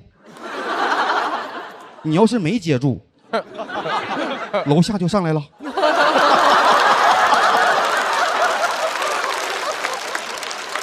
那不成伤敌1000自损1600了吗？但是我想过应对方式，比如楼下真上来找我砸门说你干什么？你小点声。我说你信不信？不是我拍的，但我知道是谁拍的，我带你去看看。然后一边上楼一边给他分配任务。我说一会儿啊，大姐会有2个诉求。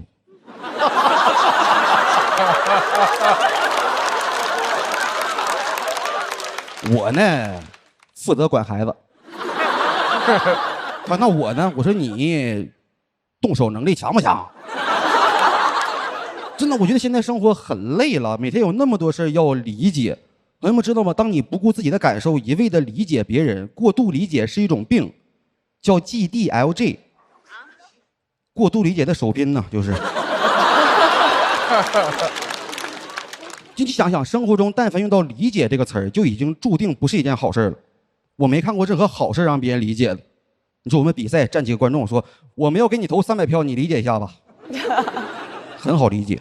然后你通知我们说，下一轮张绍刚老师有事来不了了，大家理解一下吧。很好理解。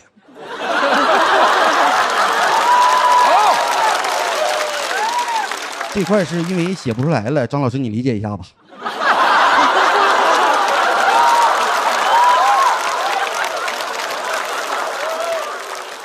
我是觉得理解这个词儿放哪儿都不好听，为了让大家理解，说理解这个词儿有多不好听，给大家举个例子。你比如说我们的领校员李宇春老师，咱们管李宇春老师叫春春多可爱呀，你管他叫理解好听吗？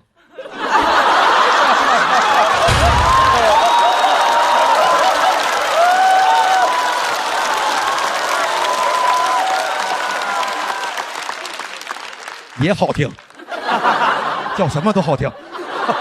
我是觉得你能自发主动理解别人是件了不起的事儿，但是咱们的感受也同样重要。如果大家觉得什么时候违背自己意愿了，可以说出那句话，就是我理解，但是我不接受。这句话没好使，你可以试试另一句，你打我呀！感谢大家。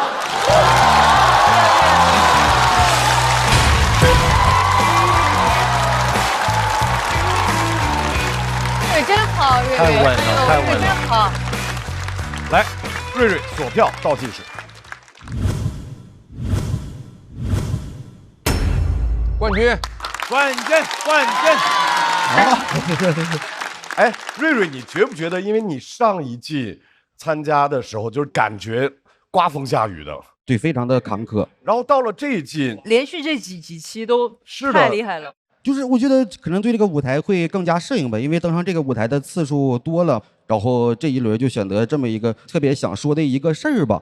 这事儿很小，但是我想把它聊出来，也怕是没有机会讲了嘛，不是？这是之前打磨了很久的本子吗？对，这个是很早写过一个大概的一个基础结构，然后当时它这一篇的质量是非常不够的，然后这一轮是拿出来跟编剧们老师们一起再去打磨，然后打磨到现在这个样，就我自己是非常满意的，我非常喜欢这个段子。很完整啊！理解你最喜欢的就是理解的那部分，不要脸。就他说这个我特别有感受，因为我们公司的那个财务叫理解，所以他一说这个我就特别有画面，就是说春春就是我，然后说理解我就有理解的形象。理解啊，理解表示理解。哎，鲁豫，你刚才说过，在你脑子里面冠军有5、6个人，有他吗？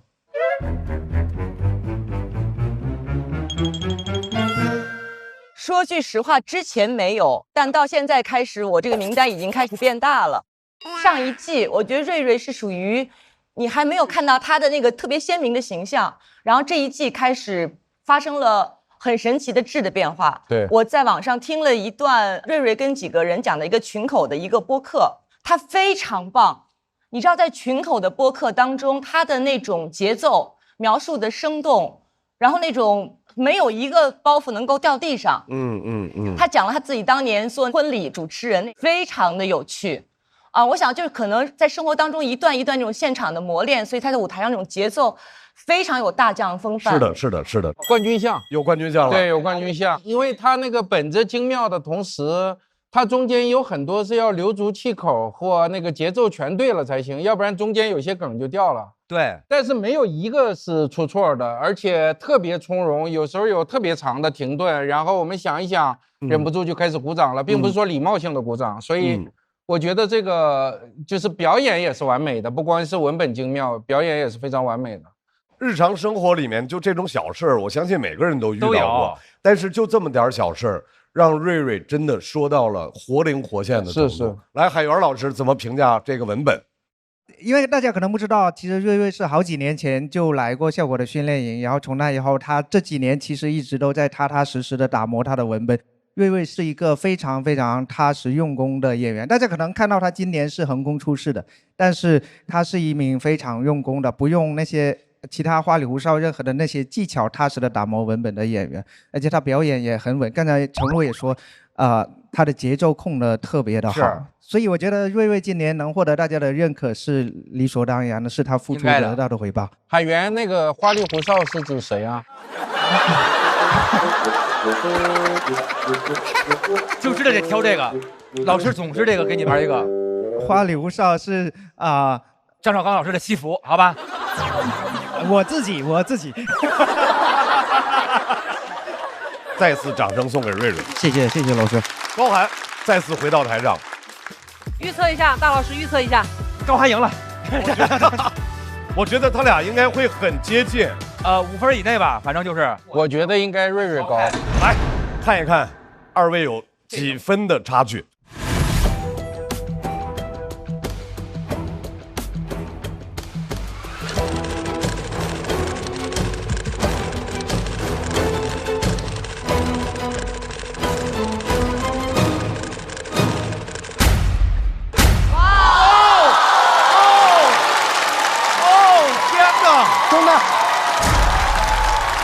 俩意难平，今年都指名了这名。我的天哪，是不是就差这么一点儿？瑞瑞291的高票，这说明什么？瑞瑞，你有一种体质，一定要和最强的拼。所以瑞瑞进入到待定区，高寒继续等候。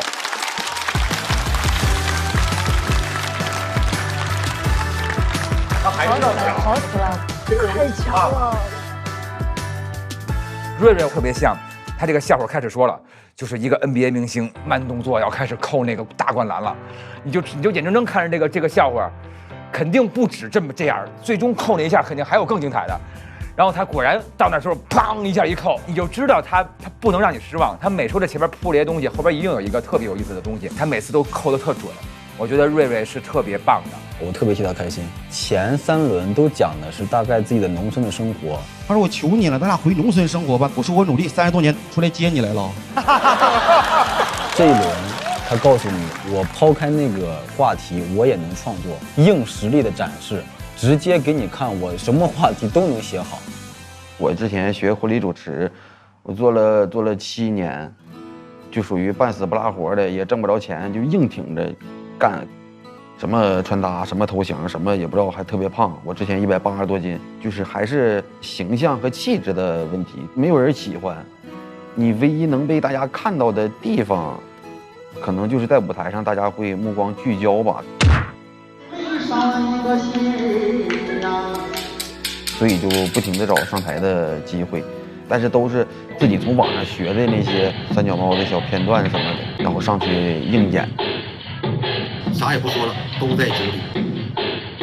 祝吉时吉日喜如风，我这丰年丰月如风增，那么增福增财增长寿，寿山寿海寿长生，生财生福生贵子，那么子孝孙贤代代荣，荣华富贵年年有，那么有财有势有前程。Yes， 这是一个4人战队，最后要出场的这位朋友，之前他其实在上一轮跳段了，但是他选择不跳。他还是要讲，因为作为准爸爸，他遇到了一些事儿，必须得讲。掌声欢迎季烨。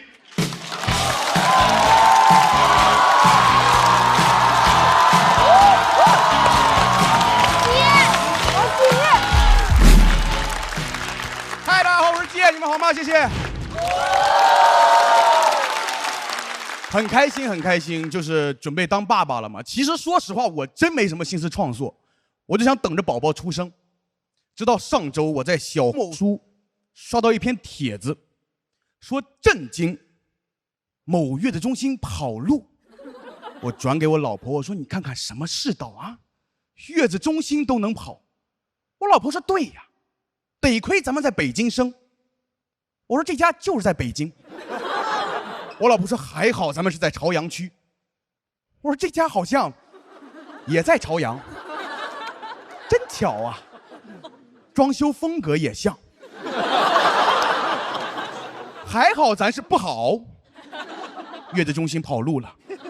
我俩当时都很着急，我老婆急得开始胡言乱语了，说月子中心跑了都怪你，刷什么小某书啊。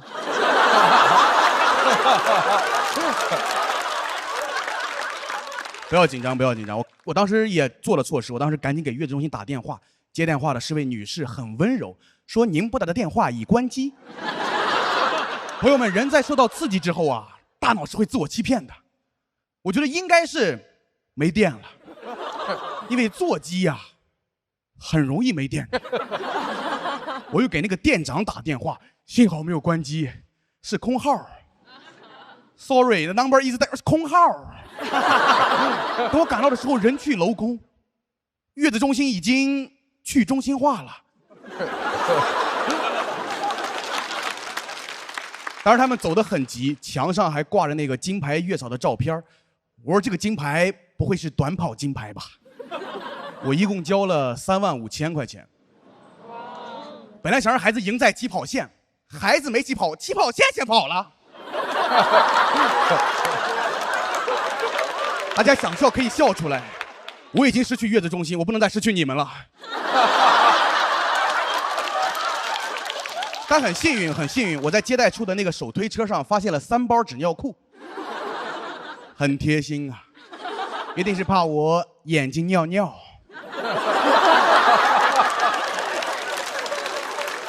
我说这个月子中心厉害啊，没有服务，但有3包。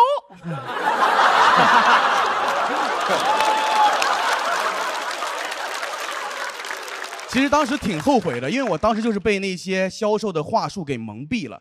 因为那个店长说，只有企业的中高层会选择在这里生。这种话中高层听了没感觉，底层听了立马就把钱交了。交完钱当天就给我拉了那个对接群，群名叫至尊豪华 VIP 专属待产群，感觉我们要生一张披萨。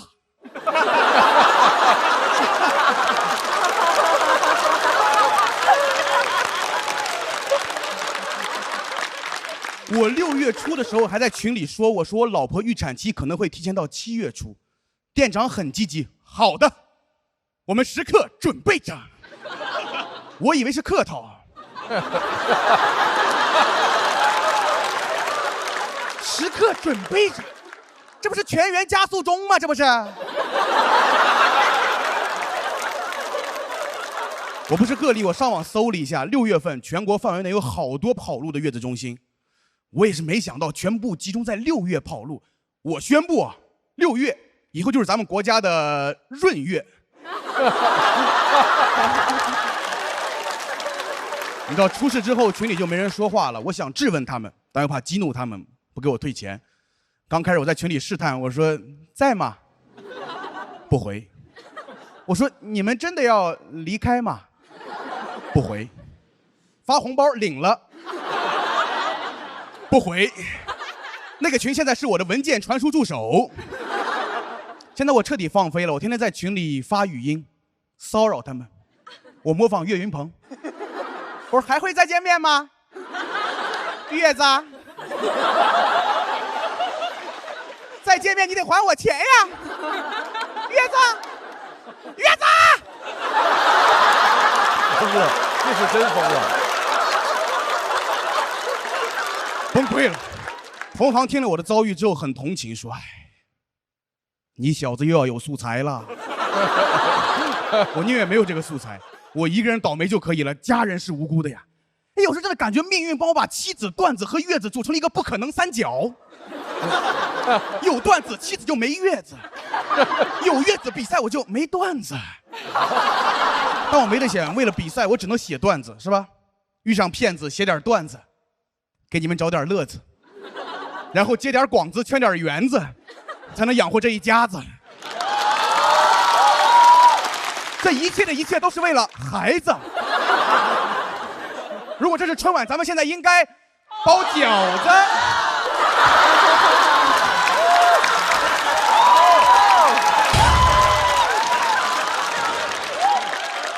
是的，没了月子，我成了疯子。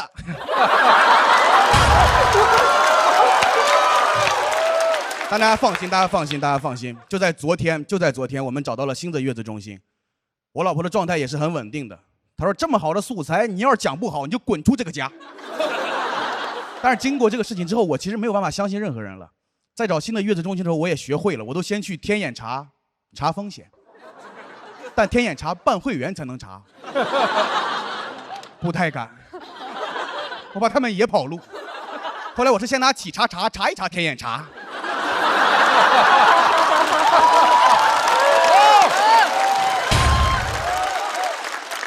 你知道这个事儿不光影响我，我更害怕影响孩子。一个孩子还没有出生，他就经历了暴雷。可是以后就叫雷震子吧。咱们胎教第一课反诈啊！我觉得孩子生下来屁股上都会有胎记，我一看，哦吼，96110，很难不往最坏的结果想。他现在还在妈妈的肚子里，外面发生的事他肯定略有耳闻。我说他以后会变成什么样的人？我说我是你爸，他说你怎么证明？他肯定心里留下阴影。老师让交学费，我可不交，学校跑了怎么办？我最多日结。我发现现在大家动不动就跑路，开发商、理发店、新能源汽车、美容院，感觉跑路还挺爽的是吧？不然违约为什么叫爽约呀？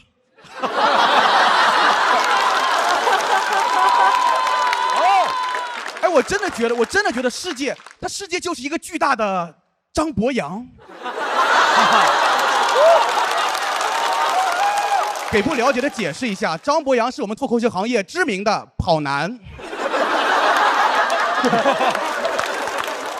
都在跑，你怎么防啊？你不知道哪个雷会爆，想投诉电话还是空号，手机打没电了用个充电宝，充电宝也爆。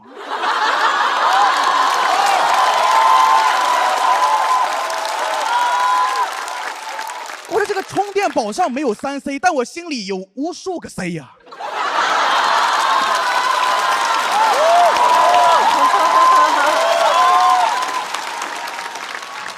咱们社会上不是提倡诚信是金吗？啊，我觉得金子没有诚信贵。你看金子现在900多一克，诚信你给我上了一克。现在诚信价格太高了，3万5我都没买到，我诚信不起了。我想咱们能不能把诚信的价格给打下来啊？以后诚信就不是金，诚信是铁，诚信是钢。不说实话我憋得慌。最后我想说点实话。截至目前，月子中心还没有退我钱。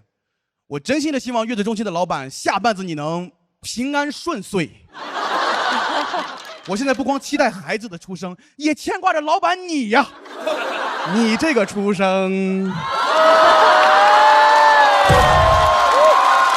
谢大家，我是非常开心，谢谢大家，谢谢。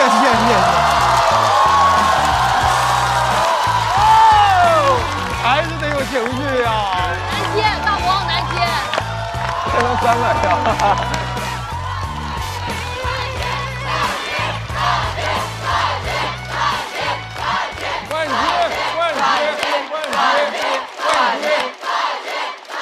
来，季业锁票倒计时。来，再次掌声送给季业。瑞怎么办呀？你看看，你知道当季业在这块演的特疯的时候，你知道大老师来了句啥？拍着自己的腿说：“哎呀，瑞的这个命啊，又怎么了？但是他忘别人呀，这个是忘铺啊，这是忘别人啊，太厉害了。”大家很激动的都站了起来。罗老师很激动，咣凿桌子。季业今天实在太牛了，这个本子实在太好了。对。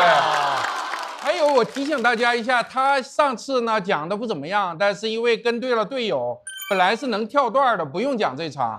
但他一个即将当父亲的这种灵魂就崇高起来了，然后他觉得我不能占了队友的便宜跳段，然后他坚持要讲这个，才让他讲的。是这样的。是这样的。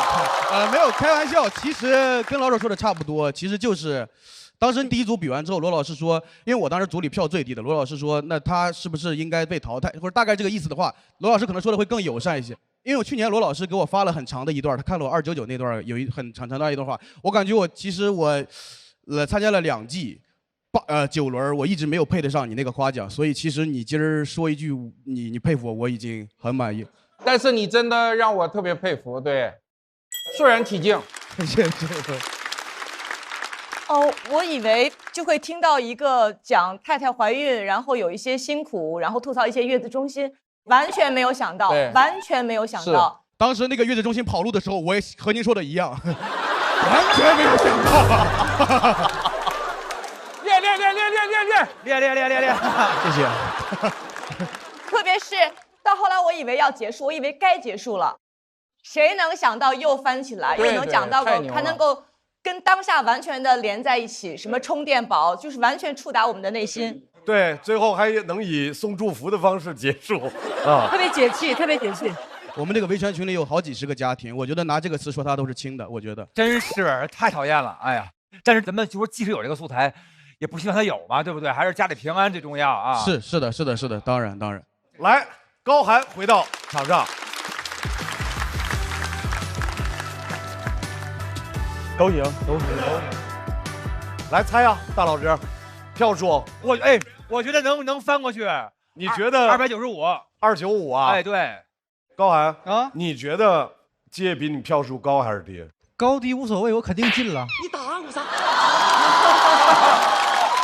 那个，我觉得我很后悔，为什么要跟你说话？来，对。会不会出现本季脱口秀的第一个平手？也有可能，都有可能。如果要是平票的话，就是那就两个人。随份吧，就是基业赢了。来，让我们来看一下高寒和基业的票数差是。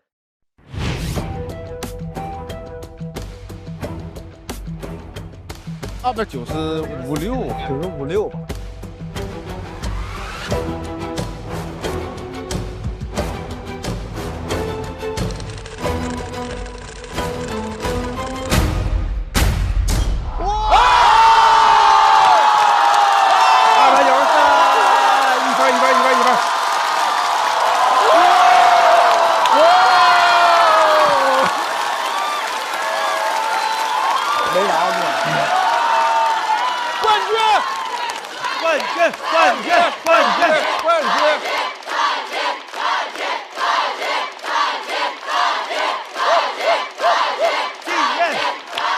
把谁说出来了？来吧，这个咱们谁上？来，高寒要进入到待定区，虽然你有293的高票，基业，不是，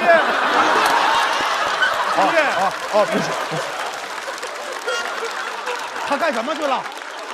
他上这坐着去了，他又没把我们广子放眼里呀。基业，我想问你一下，人就这么快就能飘吗？直接上去了啊，对啊，基业呀，哎呀，我脑子里冠军的奖杯都在我手里了，拿着吧。对不起，我真懵了，你这几步，我跟你说，你真的迈出了冠军的步伐。基业，我想问你一个问题，现在还有漫才的2位，何广智老师、毛豆老师。别老师。我想请问，你希望和谁？他们都不希望打呀，这个分太高了，这个290几。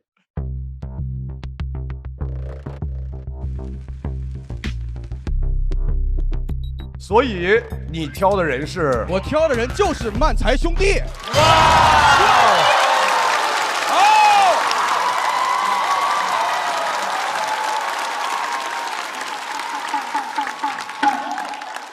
但是，你也得有摸出来的命。得摸。嗨，我以为可以点嘞，我这吓我一跳。那让他点啥呢？在这儿，来，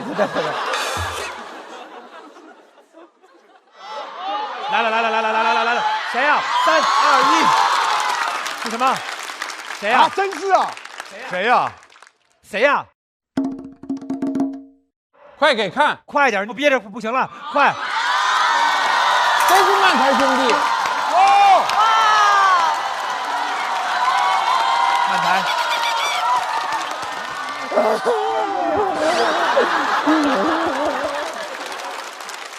来，大家熟悉的演员，掌声欢迎徐浩伦、谭湘文。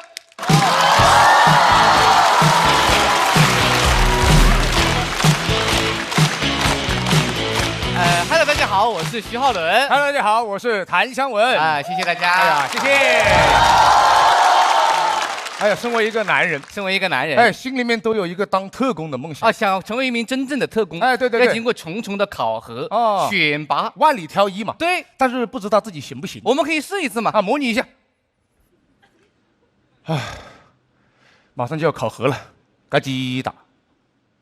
新来的，对，想成为一名真正的特工，没错。得有一个属于自己的代号。好，敢问阁下怎么称呼？在下谭湘文。好，现在谁姓在了，大哥呀？姓谭嘛，肯定是谭湘文。我跟你说清楚，你看我们组织之前，有个人，他们说他是夜里的魔鬼哦，他的代号叫做夜魔，好帅啊！而我的代号闪电的闪，飞鸟的鸟，像闪电一般迅捷的速度。你猜对了一半哦，是因为我在执行任务的时候，我的队友让我杀人，我都会跟他们说闪鸟闪鸟都不容易。什么破代号了？猜对一半在哪里了？他这个名字不好啊，得有一个属于自己的代号。什么代号嘛？你觉得徐浩伦这也一般，也一般，晓得吧？我叫谭强文，蛮好的，知道吧？代号不重要啊，重要的是你的枪法。枪法，你的面前有把枪，拿起它来，打靶，砰，10环，砰，9环，砰。等一下，怎么了？你有一个致命的问题，什么？你不够稳定。我打得蛮准的，没有那么稳的人。有谁啊？一个真正合格的枪手，不会着急开枪。哦。他会调整自己的呼吸节奏，3、2、1，啪，5环，5环，5环，打到谁了？打到谁了呀？打到岳云鹏了是吧？你是？我比你稳定，稳定有什么用？5环打不死人，打不准了这个呀。枪法不重要哦，重要的是你的身手。我身手很好。什么叫唯快不破？一个特工，什么叫快？什么叫准？什么叫？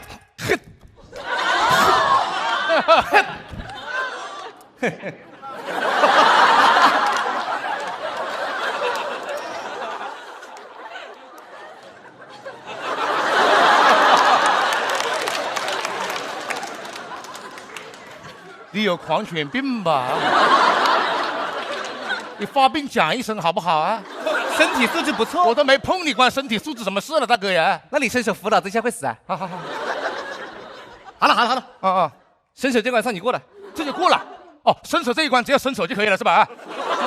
啊，可以，没问题。真正重要的是一个任务，实战演练。对，好，但是在出发之前，出于你的安全考虑，穿上这件背心。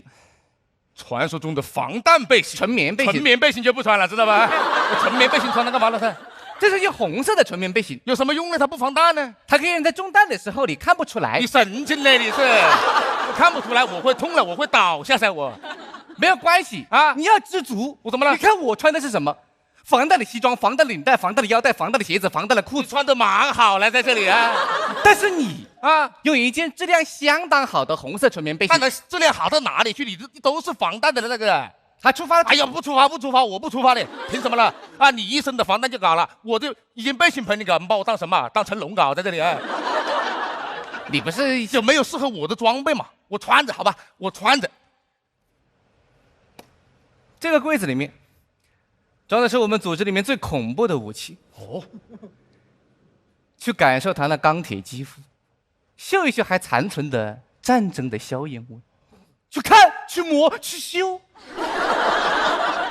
是不是令你着迷？没错，给你正式介绍一下，刘哥。刘哥是谁了？大哥呀，是个人啊！你疯了啊！我抓个男的闻半天，我变态呀！我是。刘哥是谁了？刘哥干什么的了？刘哥啊，是我们组织里面的炸弹专家。炸弹专家，他专门做螺蛳粉的，晓得吧？他是炸弹专家嘞！哎，我也可以。爆破专家了。时间不等人啊，可以出发了。好了好了，这是我们的座机，上车。上车，我上来了来。我说刘哥，刘哥不上来了啊，超载了，知道吧？那你打车过去给你报销。好了，出发喽。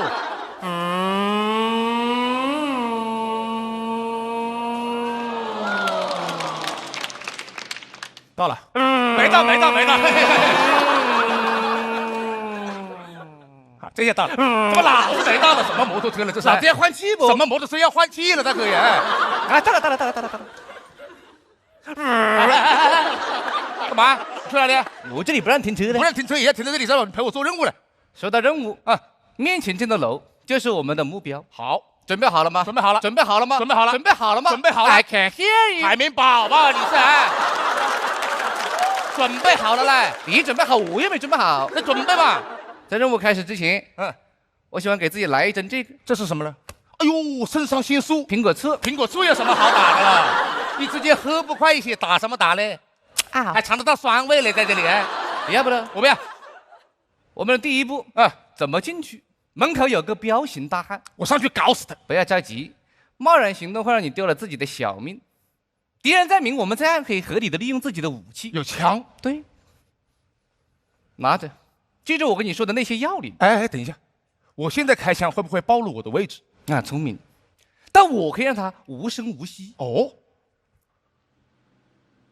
消音器，调整呼吸，3、2、1，啪！装了什么东西？声音这么大了，在这里啊？哦，装错了，装成喇叭了。装什么喇叭了？在枪上面？谁在枪上面装扩音器了？疯了吧？他死没死嘛？他有没有可能是被吓死的嘞？他是？死了就可以了。下一步，我们要怎么进去这个门啊？告诉你一个成熟的特工会干什么？怎么嘞？开一下门呢？你蛮有礼貌嘞，你还？敌人怎么会给你开门？他过不来了。我也进不去了。那怎么办呢？我给你放门口了。什么东西放门口了啊？是外面的玻璃破门了，快点了！啪！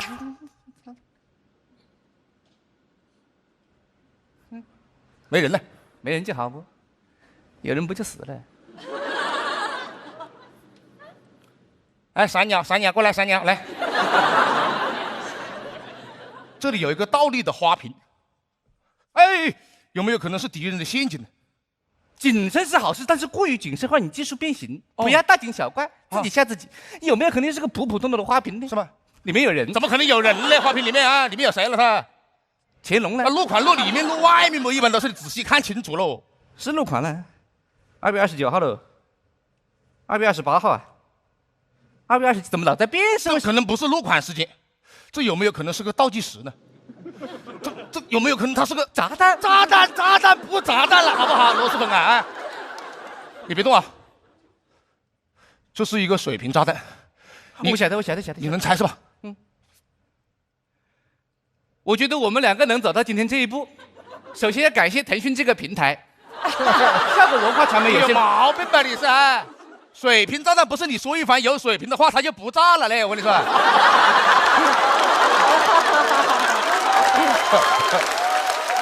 快点想办法猜了，我没办法，那就刘哥能猜。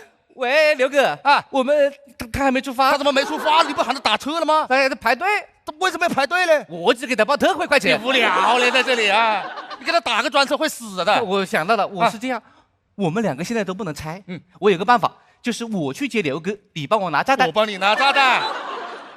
啊，我帮你拿炸弹，你接刘哥，你还回来吗？我肯定会回来，肯定不会回来吧？真的是了，我手上没炸弹，我先走了。啊，你走吧。反正我跟你不一样，我对这个社会没什么贡献。你走吧。我是一个孤儿。你走吧。今天是我的生日，我从今天来，也从今天走。来，给我！哎呀，真的是服了你了，真是。那还不是？咋了啊？哎，等一下，干嘛了？你干嘛去了？我过生日去了。你过生日拿我做庆祝啊，在这里啊，把我当蜡烛搞在这里啊。你走吧，反正我跟你不一样，我对这个社会没有什么贡献。那不正好？哎，错了。猜一下。这个炸弹啊，捡红线我们活下的几率是50%，捡黄线我们活下的几率也是50%。那我2个一起捡，100%会炸，晓得吧？没这么算概率的啊。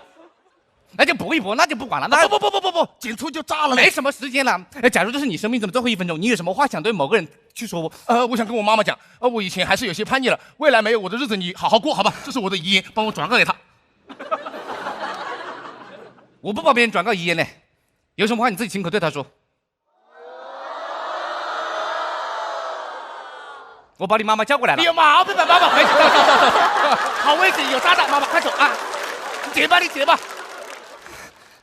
3、2、1。哎，捡对了嘞！哎，闪鸟好厉害呢，怎么回事？哎，请问，蔡正文哎呀，就炸死老子一个人啊！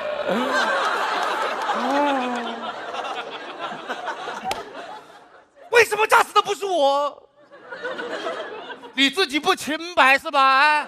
你一生都是防弹的嘞，朋友啊！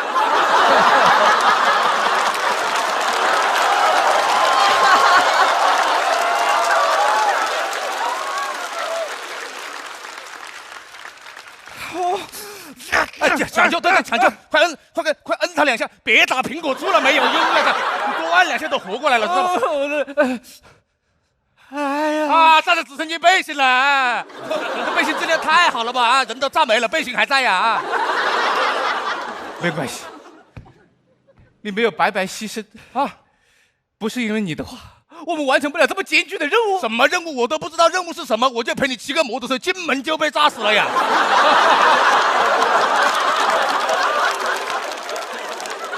你不是一直想拥有一个属于自己的代号吗？我没有代号啊，现在有了。你是一个来自东方的英雄特工，对，冬阴功。神经病吧这是！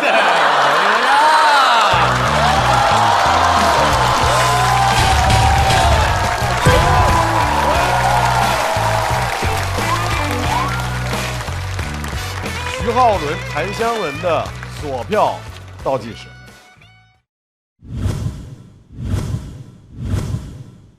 好，谢谢大家，可以了，谢谢可以了，好，演完就好了。哎呀，我第一次感觉到这个灯有这么重的分量，因为它是对297，对不对？要不拍就等于就直接输了。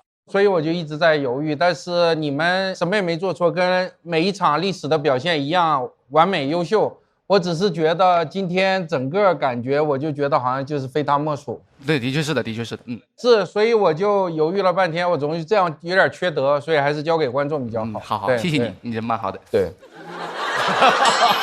话里有话啊，没事。依然好玩，然后非常精彩。然后我今天感觉到什么叫做强强相遇，因为我明显的感觉到，因为季业前面这个太强了，所以我感觉他们俩今天比平时要用力。你看他们流的汗就知道。但是对于观众来讲是非常幸福的。是，而且也就是你们俩还能接得住，要别人的话根本接不了，很难。对，非常了不起。这是2个自己不断给自己加压加砝码，让自己的创作上高度的年轻人。再次掌声送给徐浩伦、谭湘文。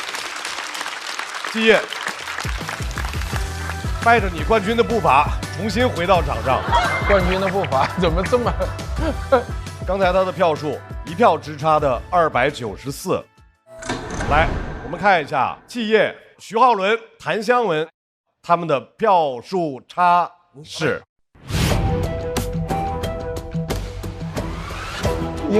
他们应该280左右吧？应该280多哈。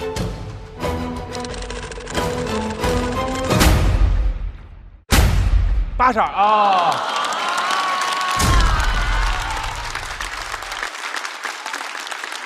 还是后边街吃亏了。这么说，这个舞台对大家又公平又残酷。前面的人演的冷了吧，这个场子不好热起来；前面的人演的太炸了吧，其实后面的朋友也不好接。所以，季业，你该踩着你的步伐上去了。祝贺季业进入到半决赛。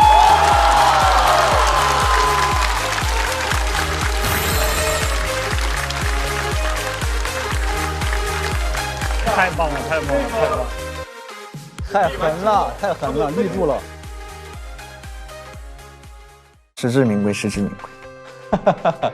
为富则刚嘛。基业那个真的炸飞了，包括今天徐浩伦和谭湘文过来，他俩一身汗过来，第一次看他们演的这么累。我感觉基业演出的时候，他那个愤怒都从他鼻孔里冒出来了。基业其实在台上是多少有点喜庆的，但是今天就感觉他的那种喜庆已经包不住他的愤怒。你能平安顺遂，我心里有无数个 C 呀，太酷了。今天这场是基业等了很久等到的，我是挺为基业激动，因为在线上还没得到过一个那种压倒性优势的票数。季业240，恭喜！拉太长。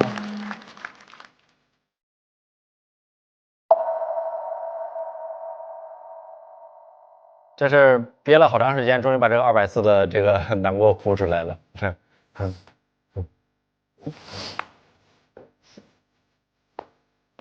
今年我觉得3个赛段都是滑着进，算上这场，我在这个舞台上已经表演了8段脱口秀，都不是高光啊。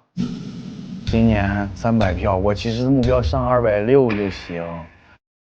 去年200票的时候，我最高票是175，我的梦想就是能拿180。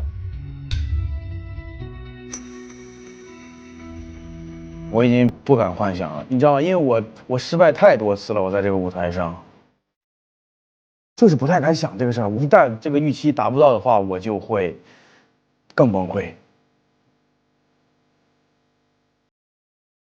我当然就是很希望别人喜欢我，我也觉得大家喜欢我是件好事，但只是于我的自信心而言，我可能需要这样一下子。我知道它可能是短暂的，但我也需要啊。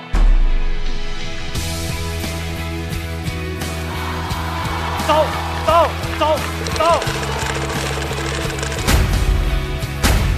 祝贺基业进入到半决赛。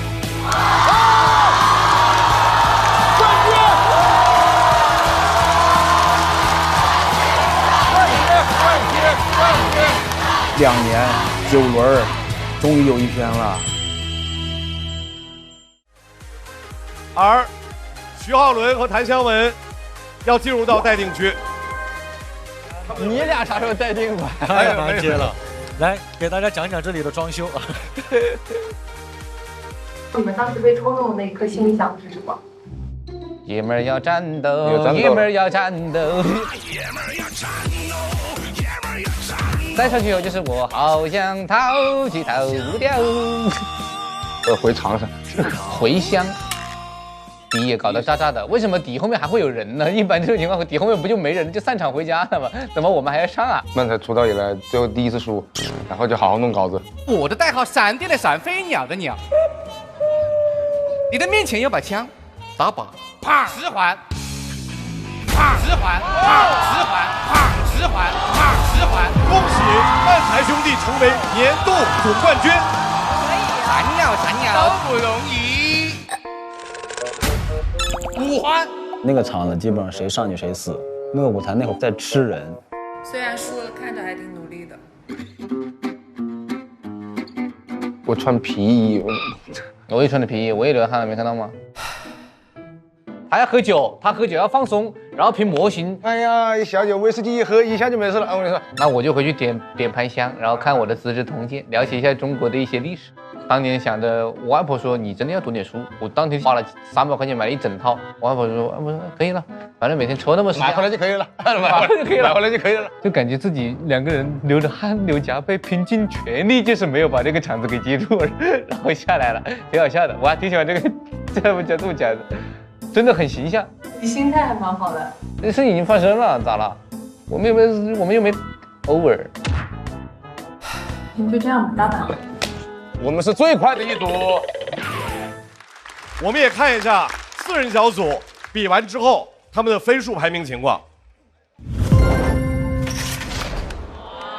包含瑞瑞票数差都非常的小，真的这个比赛 TOP 5到现在出来首关的3个，全进入待定区了。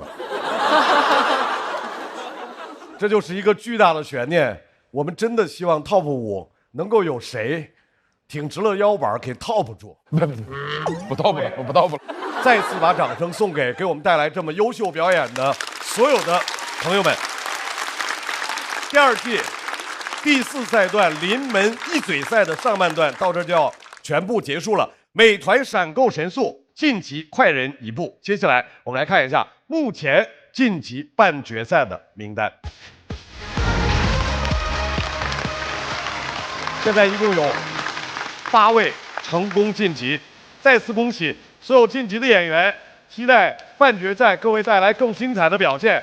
想来现场体验线下脱口秀演出的快乐吗？微信搜一搜效果，关注效果官方公众号和小程序，超多演出等着你来。新一轮脱友全国巡演即将开启，打开效果小程序，关注你喜爱的演员，并许愿你想看的城市，朋友们就有可能来到你的身边。比赛仍然在继续，下周同一时间，欢迎各位继续关注，感谢大家，再见。